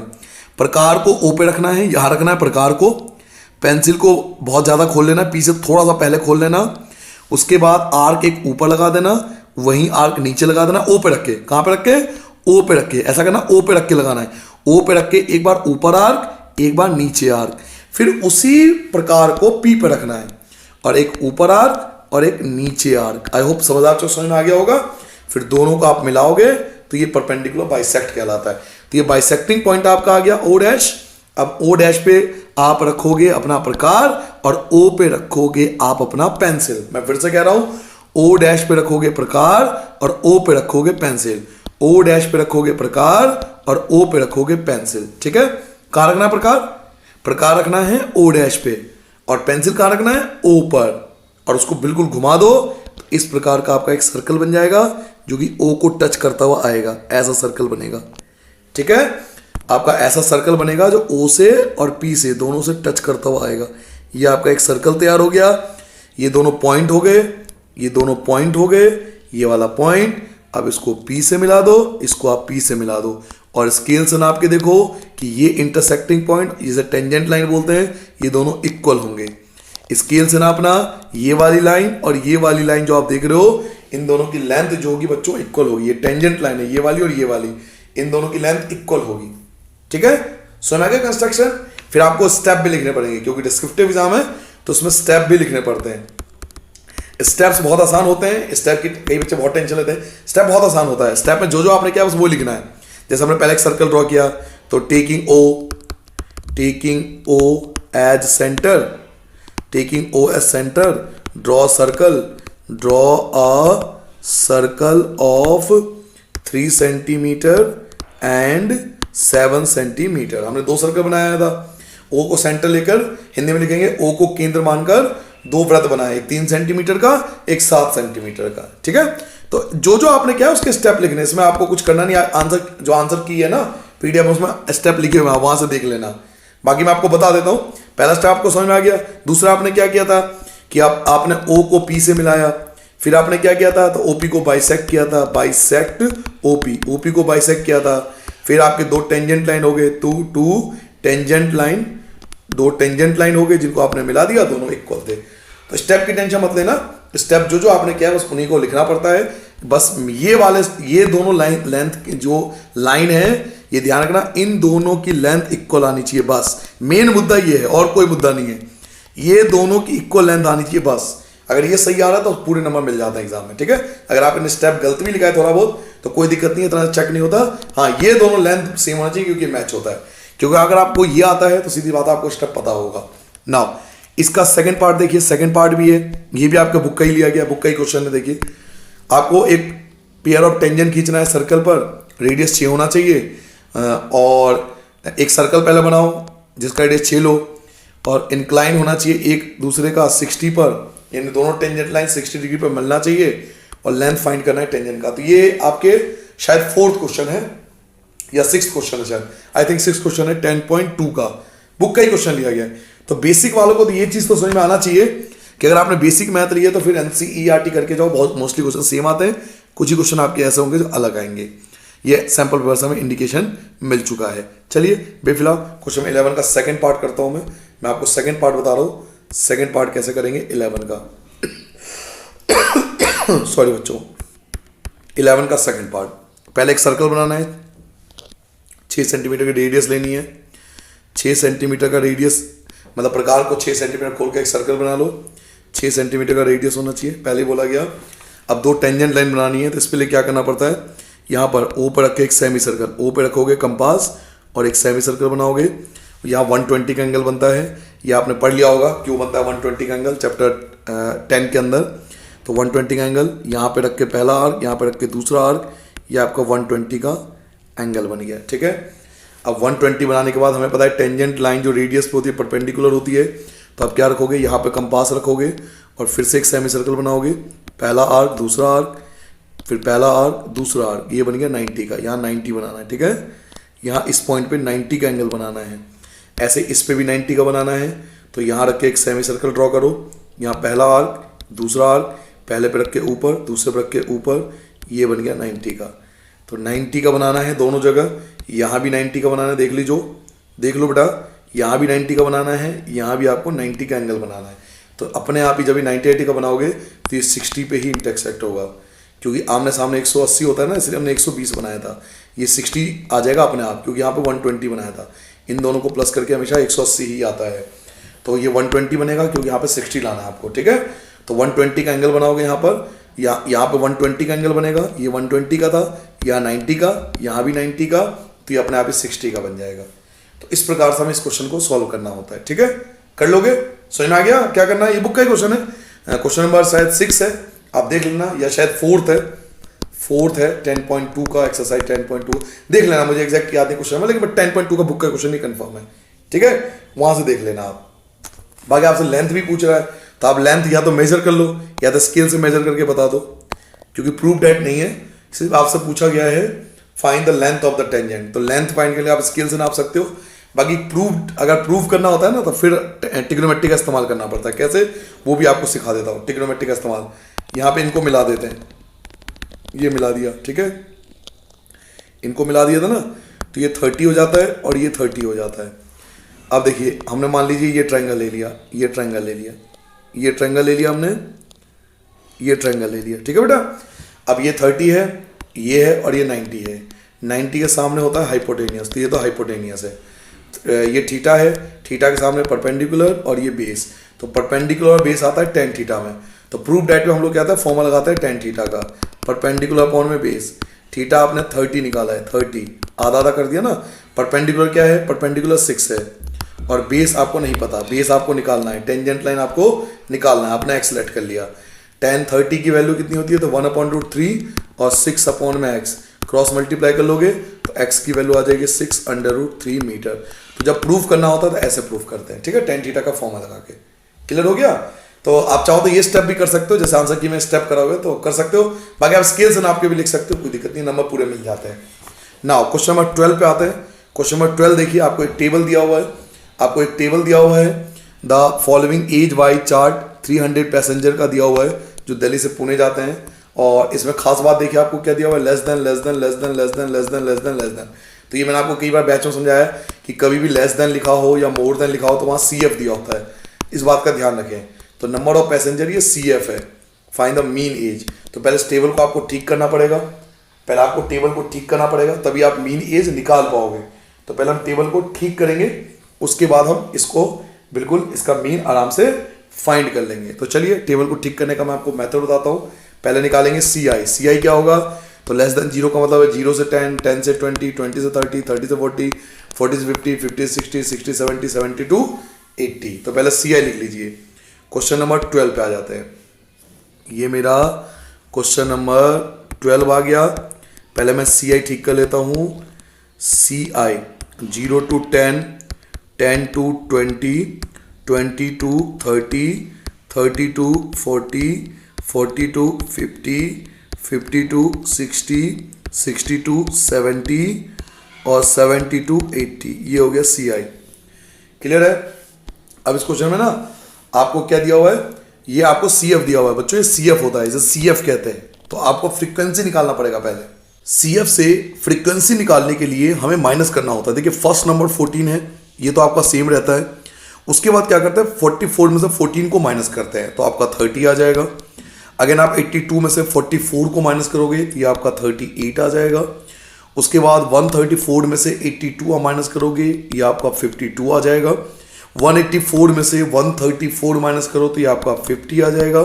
245 में से 184 माइनस करो ये आपका 61 आ जाएगा। ऐसे आप इसमें से माइनस करोगे आपका 42 आ जाएगा और ये माइनस करोगे आपका 13 आ जाएगा। तो बच्चों ये जो गिवन है ना, एक्चुअल में ये हमें कॉमुलेटिव फ्रीक्वेंसी गिवन होती है। ये मैंने आपको भी बताया था जब हमने एक्सरसाइज किया था 14.3 मीडियन वाला एक्सरसाइज किया था, कि कभी भी लेस देन दिया हो या मोर देन दिया हो तो वहां सी एफ दिया होता है। हमें क्या करना होता है, सी एफ से फ्रीक्वेंसी निकालना होता है। तो हमारी फ्रीक्वेंसी ये आ गया। ठीक है, तो हमें एक सी आई और एक फ्रीक्वेंसी चाहिए। हमें सी एफ की जरूरत ही नहीं है, क्योंकि हम लोग क्या निकाल रहे हैं, हम लोग मीन निकाल रहे हैं, हम लोग माध्य निकाल रहे हैं। क्वेश्चन बोला था ना फाइंड द मीन एज, तो मीन निकालना है। मीन मतलब हिंदी में बोलते हैं माध्य, और मीन में हमें कभी भी सी एफ की जरूरत ही नहीं है, हमें तो फ्रीक्वेंसी की जरूरत है जो हमने निकाल लिया। तो चलिए क्वेश्चन नंबर 12 का आंसर आपको 1 by 1 करके आपको सिखाता हूं। तो मुझे तो फ्रीक्वेंसी चाहिए यहाँ पर, तो मैं फ्रीक्वेंसी ले लेता हूँ अपना। जो मैंने फ्रीक्वेंसी फाइंड किया था भी आपको दिखाया भी था। पहला मेरा फ्रीक्वेंसी आया था 14, उसके बाद अगला फ्रीक्वेंसी आया था मेरा 30, उसके बाद आप माइनस करके निकाल सकते हो खुद ही। मेरा नेक्स्ट आया था 38, उसके बाद आपका नेक्स्ट आया था 52, उसके बाद नेक्स्ट फ्रीक्वेंसी आया था मेरा 50, उसके बाद नेक्स्ट फ्रीक्वेंसी आया था आपका 61, अगेन नेक्स्ट फ्रीक्वेंसी आपका था 42 और अगला फ्रीक्वेंसी था आपका 13। ठीक है, फ्रीक्वेंसी मिल गया। अब आपको पता होना चाहिए कि फ्रीक्वेंसी मिल गया। अब हमें चाहिए एक्स आई, क्योंकि मीन निकालने के लिए एक्स आई की जरूरत पड़ती है। और एक्स आई क्या होता है, मिड पॉइंट, इनका मिड पॉइंट। तो ये आपका 5 आ जाएगा। इन दोनों को प्लस करके हाफ करोगे 15 आ जाएगा। फिर अगला 25, फिर 35, 45, 55, फिर आपका 65 और लास्ट में 75। और लास्ट कॉलम हम सबको पता है क्या होता है, एफ आई एक्स आई, यानी इन दोनों की आप मल्टीप्लाई करेंगे। एफ आई एक्स आई याद है ना, एफ आई और एक्स आई इन दोनों के आपस में मल्टीप्लाई करके आता है। तो मल्टीप्लाई करते जाइए, ये 70 आएगा। फिर मल्टीप्लाई करेंगे 450, क्योंकि मैंने मल्टीप्लाई सारा पहले ही कर लिया था ताकि मैं आपका टाइम बचा सकूं।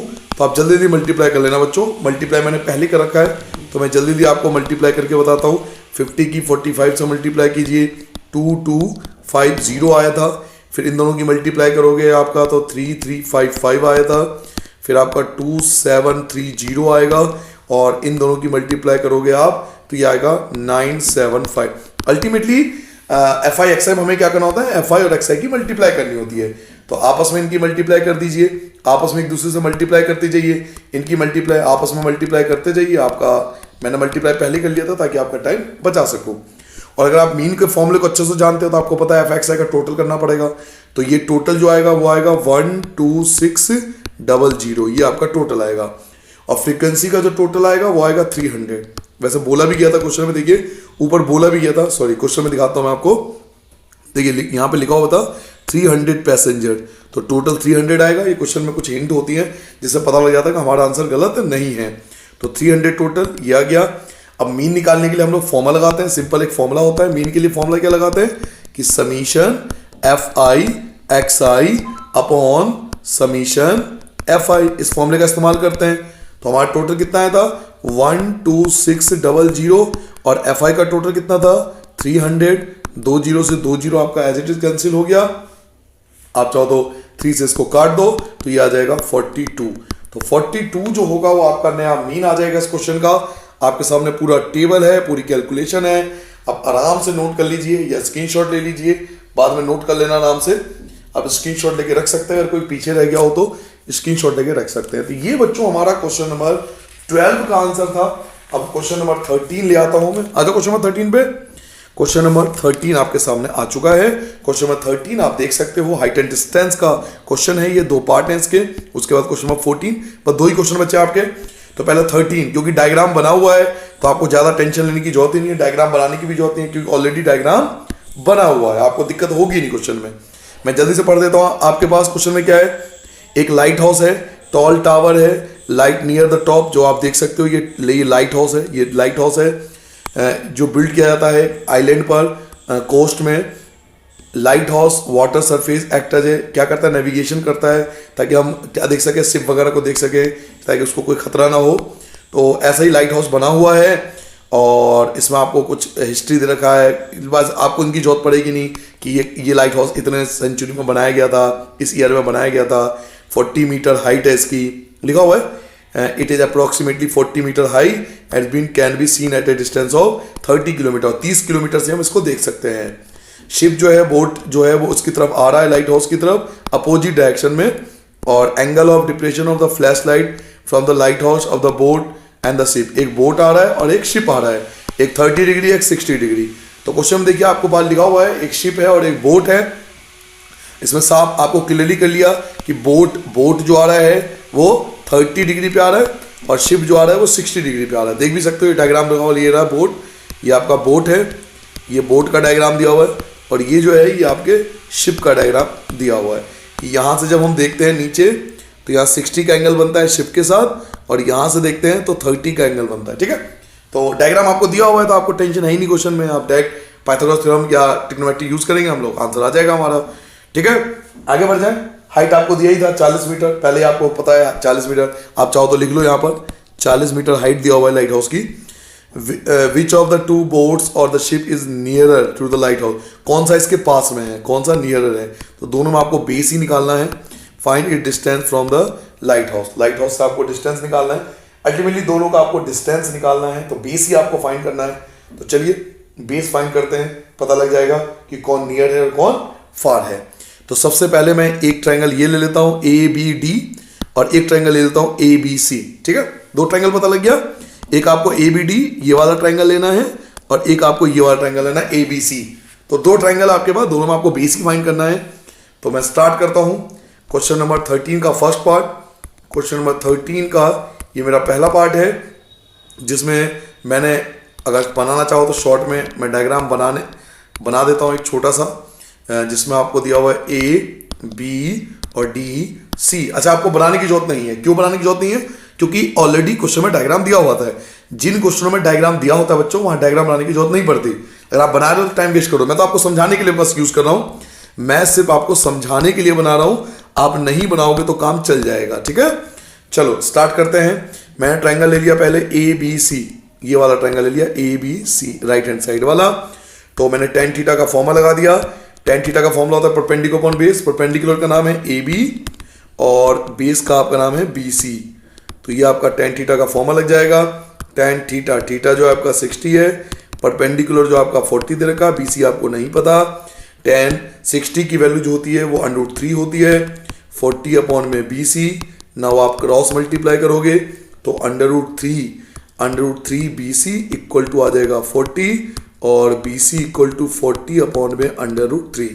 रेशनलाइज करना चाहो तो आप रेशनलाइज करके दे दो। रेशनलाइज कैसे होगा? √3 ऊपर √3 नीचे, तो 40 √3 अपॉन में 3 मीटर। ये आ गया पहले क्वेश्चन का आंसर। पहला आंसर आ गया, बस यही पूछा था।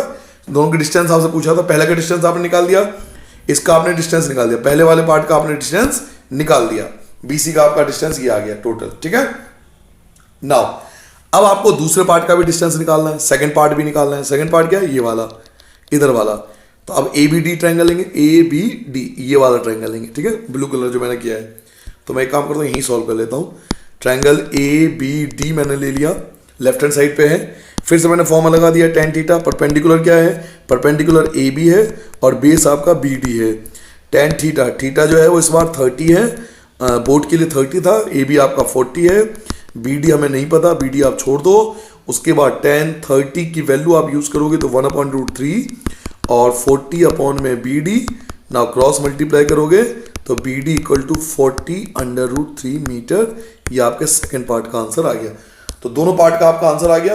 यही आपसे पूछ रहा था कि दोनों की डिस्टेंस बताओ, तो इसका डिस्टेंस, ये जो बोर्ड था इसका डिस्टेंस तो ये आ गया 40/√3 मीटर, और ये जो शिप था इसका डिस्टेंस आपको दिया हुआ है 40/√3 अपॉन में 3 मीटर। क्लियर हो गया? आगे बढ़ जाए, नेक्स्ट क्वेश्चन आओ। नाउ अगला पार्ट देखिए, नोट कर लिया आप सबने फर्स्ट पार्ट और सेकंड पार्ट। नाउ इसमें सेकंड पार्ट भी है, एक आपसे कुछ और भी पूछ रहा है। Find the time taken by the boat. अच्छा, टाइम पूछ रहा है कि भाई कितना टाइम लगेगा बोट द्वारा लाइट हाउस पे पहुंचने पे। अगर ये मूव कर रहा है 20 किलोमीटर पर आवर, ये आपको स्पीड गिवन है। ये क्या गिवन है? स्पीड दे दिया और आपको टाइम पूछा जा रहा है कि भाई टाइम बताओ कितना टाइम लगेगा वहां तक पहुंचने के लिए। तो ठीक है, कोई बात नहीं, मैं टाइम निकाल देता हूं। बोट का, केवल किसका पूछ रहा है? बोट का, ये वाला पार्ट, ये वाला इसका पूछ रहा है, जो अभी आपने सेकंड पार्ट सॉल्व किया था बोट का। तो चलिए मैं टाइम आपको निकाल के देता हूं, इसका आपको टाइम पूछ रहा है। तो ये सेकंड पार्ट का आंसर होगा। एक तरह से टाइम पूछा जा रहा है आपसे, तो टाइम के लिए क्या करते हैं? डिस्टेंस और स्पीड की मल्टीप्लाई कर देते हैं। डिस्टेंस आपका कितना आया था? ये आया था। डिस्टेंस की मल्टीप्लाई स्पीड से करना पड़ेगा आपको। तो डिस्टेंस तो आपका आया था 40/√3 और स्पीड आपको कितना दे रखा है? स्पीड आपको गिवन था, एक मिनट, स्पीड आपको गिवन था, कितना गिवन था बच्चों? 20 kilometre per hour. 20 kilometre per hour. मैं एक मिनट सही कर लूँ इन सब चीज़ों को। अच्छा, मैं आपको प्रॉपर फॉर्मूले से ही बताता हूँ तो आपको शायद और अच्छे से क्लियर हो जाए। मैं फॉर्मूला आपको सिखा देता हूँ। देखिए, स्पीड का फॉर्मूला क्या होता है? डिस्टेंस अपॉन में टाइम। ठीक है, तो क्रॉस मल्टीप्लाई करोगे तो टाइम का फॉर्मूला क्या बनेगा? डिस्टेंस अपॉन में स्पीड। सॉरी, टाइम का फॉर्मूला ये बनेगा, तो यही गलती कर रहे थे हम। टाइम का फॉर्मूला क्या बनेगा? Distance upon speed. अब डिस्टेंस कितना था? तो डिस्टेंस तो था आपका 40/√3 और स्पीड कितना है? तो 20, लेकिन वो किलोमीटर, ये मीटर में है, ये मीटर में है और ये किलोमीटर पर आवर में है। तो इसको ठीक करना पड़ेगा। अब कैसे ठीक करेंगे? तो इसके लिए आपको थोड़ा सा साइंस अगर आती है तो आप डायरेक्ट ठीक कर लोगे। देखो, 20 किलोमीटर पर आवर है ना, इसकी मल्टीप्लाई आप कर दो 5/18 से। शायद आप ऐसा कई बच्चों को याद भी होगा, 5/18 का कॉन्सेप्ट साइंस में हम लोग पढ़ते हैं, किलोमीटर पर आवर को मीटर पर सेकेंड वगैरह में बदलने के लिए। या आप ऐसे नहीं करना चाहो 5/8, ये साइंस में यूज होता है, शायद आप ऐसे कई बच्चों को पता भी होगा। नहीं करना चाहो तो फिर सिंपल तरीका क्या होगा कि भाई 20 किलोमीटर है ना, तो 3 जीरो लगा दो। ये 20 किलोमीटर पर आवर है ना, इसको मीटर में कन्वर्ट कर लो। 20 किलोमीटर का मतलब क्या है? 2000 मीटर, और टाइम आर है, अपॉन में आर है, तो 60 से डिवाइड कर दो। अब नीचे वाली संख्या ऊपर चली जाती है, तो 40 और 40/√3 और ये जो 60 है ये मल्टीप्लाई में ऊपर चला जाएगा, अपॉन में आपका बचेगा 2000। तो 0 से 0 कैंसिल कर लेना, 0 से 0 कैंसिल कर लेना, 2 2 जा, ये 10 आ जाएगा, फिर ये 5 आ जाएगा, फिर आप 6 को 5 से डिवाइड कर लेना, तो और √3 भी है, √3 की वैल्यू भी पुट कर लेना, 1.73 कुछ होता है, 6 अपॉन में 5, इसको कैलकुलेट कर लेना, 2 पॉइंट समथिंग आएगा, 2 पॉइंट आपका समथिंग मिनट आएगा। ठीक है, तो ये आपका रिक्वायर्ड आंसर हो जाएगा। कहने का मतलब आप इस तरह से करोगे। देखो, स्पीड का फॉर्मूला क्या होता है? स्पीड का फॉर्मूला डिस्टेंस अपॉन टाइम, और टाइम का फॉर्मूला क्या होता है? तो टाइम का सर जी, टाइम का फॉर्मूला क्या होता है? टाइम का फॉर्मूला होता है डिस्टेंस अपॉन में स्पीड। डिस्टेंस तो 40/√3 आपने निकाला था, स्पीड दे रखा था 20 किलोमीटर पर आवर। अब ये मीटर में, ये किलोमीटर में, तो ठीक तो करना पड़ेगा। तो 20 मीटर को पहले आप क्या करो, 2000 लिख लो, 2000 मीटर में कन्वर्ट कर लो। उसके बाद आप क्या करो कि भाई 60 पर आवर है, पर आवर आपको दिया हुआ है, तो पर आवर को आप कन्वर्ट कर लो, पर आवर को कन्वर्ट कर लो कितना मिनट में, तो 60 से डिवाइड कर लोगे, तो 40/√3 तो ऐसी रहेगा, 40/√3 ऐसी रहेगा। ये जो सबसे नीचे वाली संख्या होती है ये ऊपर आ जाती है, हम सबको पता है ये 60, और अपॉन में जो 2000 है वो 2000 अपॉन में, अब काट पीट करके देख लेना, आपका लगभग इतना आ जाएगा, 2 मिनट समथिंग आ जाएगा। ठीक है, तो इस प्रकार से हमें इस पार्ट को सॉल्व करना था। नाउ अब लास्ट क्वेश्चन की ओर आते हैं, अंतिम क्वेश्चन की ओर आते हैं। इसके लिए आपको ये 4 डॉल दिए हुए हैं, doll 1, doll 2, doll 3, doll 4। Application based question है, केस स्टडी आपके फॉर्म में दिया हुआ है। तो आपको इसमें पूछा जा रहा है कि कृष्णा नगर एक स्मॉल टाउन है, पूरा क्वेश्चन पढ़ लेते पहले। कृष्णानगर स्मॉल टाउन है, नादिया डिस्ट्रिक्ट वेस्ट बंगाल में। कृष्णानगर क्ले डॉल जो होता है यूनिक होता है, बहुत रियल लगता है, उनकी फिनिशिंग बहुत अच्छी होती है। They are created by modelling coil, clay से बनाया जाता है, मेटल फ्रेम के ऊपर क्ले से बनाया जाता है। फिगर जो होता है वो पेंट किया जाता है नेचुरल कलर से। एंड देयर हेयर, उनके जो हेयर होते हैं वो शिप वूल से बनाए जाते हैं या जूट से बनाए जाते हैं, बाल वगैरह। तो artist make model starting fruits बनाते हैं, एनिमल, गॉड, गॉडनेस, फार्मर, फिशमैन, ये सब बनाया जाता है। डोनाल्ड डक, कॉमिक कैरेक्टर भी बनाए जाते हैं। तो ये आप कृष्णानगर का एक केस स्टडी दिया हुआ है कि वहाँ पे नादिया डिस्ट्रिक्ट में वेस्ट बंगाल में कृष्णानगर एक जगह है, वहाँ पे बहुत अच्छे डॉल बनाए जाते हैं। These creation are displayed in different nations and international museum, और फिर उनको अलग अलग जगहों पे दिखाया जाता है। जैसे आप देख सकते हो डॉल 1, डॉल 2, डॉल 3, डॉल 4 को आपको दिखाया गया है। डॉल 1 में ये दिखाया गया है, डॉल 2 में ये, डॉल 3 में ये वाला पार्ट है, डॉल 4 में ये वाला पार्ट है। अब क्वेश्चन आपसे अब पूछा जाएगा, अब ध्यान से सुनना, आपको क्वेश्चन को ध्यान से समझना है क्योंकि क्वेश्चन बहुत अच्छे हैं इसके। The ratio of diameter of the red spherical apple in doll 1, नीचे लाइन पढ़ा आपने, कह रहा है कि डायमीटर जो है ना रेड स्फेरिकल एप्पल, ये जो रेड स्फेरिकल एप्पल है ये रहा, कोई स्फेरिकल एप्पल है डॉल 1 के अंदर जो एप्पल है स्फेरिकल ऑरेंज, और सेकंड में जो ऑरेंज है ये वाला ऑरेंज या ये ऑरेंज, शायद ये वाला ऑरेंज होगा, ठीक है। तो डॉल 2, इन दोनों के डायमीटर का रेशियो 2:3 है। तो एक एप्पल ले लिया यहां से और एक ऑरेंज ले लिया यहां से, इन दोनों के डायमीटर का जो रेशियो है वो रेशियो 2 और 3 है। पहले तो क्वेश्चन समझ में आ गया, एक हमें एप्पल लेना है और एक हमें ऑरेंज लेना है। इन दोनों के डायमीटर का रेशियो जो है वो 2:3 है क्योंकि दोनों स्फेरिकल शेप में होते हैं। अब डॉल 3 की बात हो रही है, ये रहा डॉल 3, तो पहले पढ़ लेते हैं क्वेश्चन। मेल डॉल, ये रहा मेल डॉल, ब्लू कलर में बनाया गया है, सिलेंड्रिकल बॉडी है, देख सकते हो आप, ये सिलेंड्रिकल बॉडी है एंड स्फेरिकल हेड, और स्फेरिकल हेड है, ये रहा। The spherical head touch the cylinder body, ये स्फेरिकल हेड सिलेंडर बॉडी को टच कर रहा है। The radius of the both spherical head and the cylindrical body, इन दोनों का जो रेडियस है, चाहे वो स्फेयर को बात करें या फिर सिलेंडर की बात करें, दोनों का रेडियस जो है वो 3 सेंटीमीटर है, रेडियस 3 सेंटीमीटर है। Height of the cylinder body, इसकी जो हाइट है ये वाली हाइट, इसकी जो बच्चों ये वाली जो हाइट है सिलेंडर की जो हाइट है वो 8 सेंटीमीटर है। आप इंफॉर्मेशन दिया हुआ है और फिर आपको क्वेश्चन का आंसर देना है। What is the ratio of the surface area, surface area पूछा है रेड का, एप्पल का डॉल 1 में और ऑरेंज का डॉल 2 में। अल्टीमेटली आपको सरफेस एरिया का रेशियो निकालना है। देखिए क्वेश्चन बड़ा आसान होता है, केस स्टडी लोग घुमा देते हैं ताकि बच्चे कंफ्यूज है, घूमना नहीं है, आपको आराम से समझना है। एक एप्पल था ना और एक ऑरेंज था, एक एप्पल और एक ऑरेंज, इनके सरफेस एरिया का रेशियो निकालना आपको, ठीक है। तो मैं यहीं सॉल्व कर देता हूं, यहां जगह है मेरे पास काफी, तो मैं यहीं पे सॉल्व कर दूंगा, ठीक है। चलिए सॉल्व करते हैं। पहला पार्ट, आपके पास एक क्या था, एप्पल था, ये मैंने A फॉर एप्पल लिख लिया, और एक आपके पास ऑरेंज था।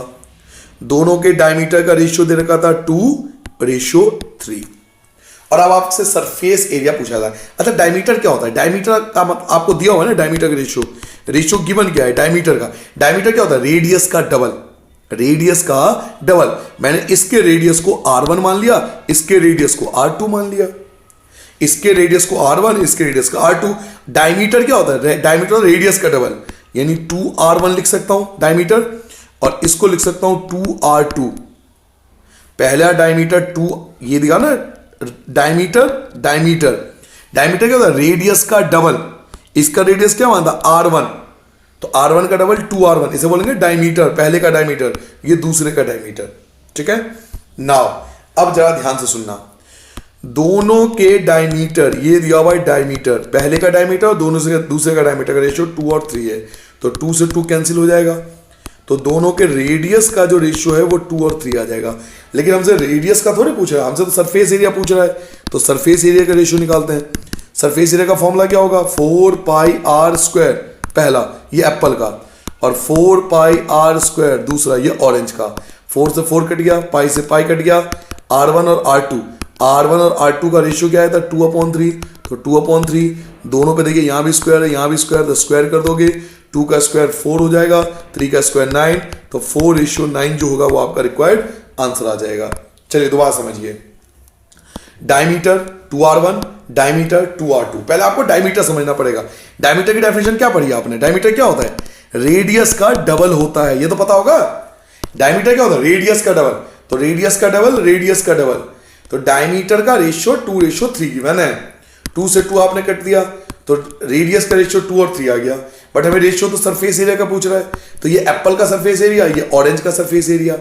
4 से 4 कट गया, पाई से पाई कट गया। R1 R2 जो कि 2/3 आया था, दोनों पे स्क्वायर है तो दोनों पे स्क्वायर लगा देंगे। 2 का रेशियो स्क्वायर 4, 3 का स्क्वायर 9, तो 4:9 आ गया ना। तो पहले पार्ट का आंसर 4:9 आ जाएगा। क्लियर है? Second part, the blue doll of doll 3, ये जो ब्लू वाला है, ये जो ब्लू वाला है, ये वाला पार्ट इज मेल्टेड, इसको मेल्ट किया जाता है। And its clay is use to make the cylindrical drum of doll 4, और इसके क्ले का इस्तेमाल इस ड्रम को बनाने के, ये ड्रम आपको दिखाई दे रहा है, इसको बनाने के लिए इस्तेमाल करते हैं।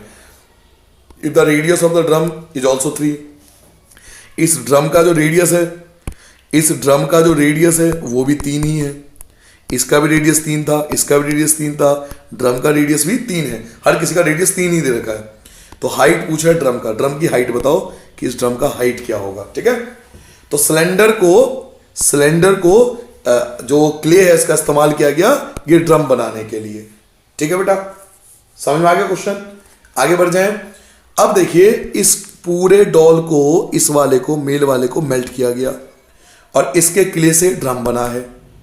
तो इस पूरे का वॉल्यूम और इसका वॉल्यूम इक्वल होगा, क्योंकि इसको मेल्ट करके ही तो बना है ये।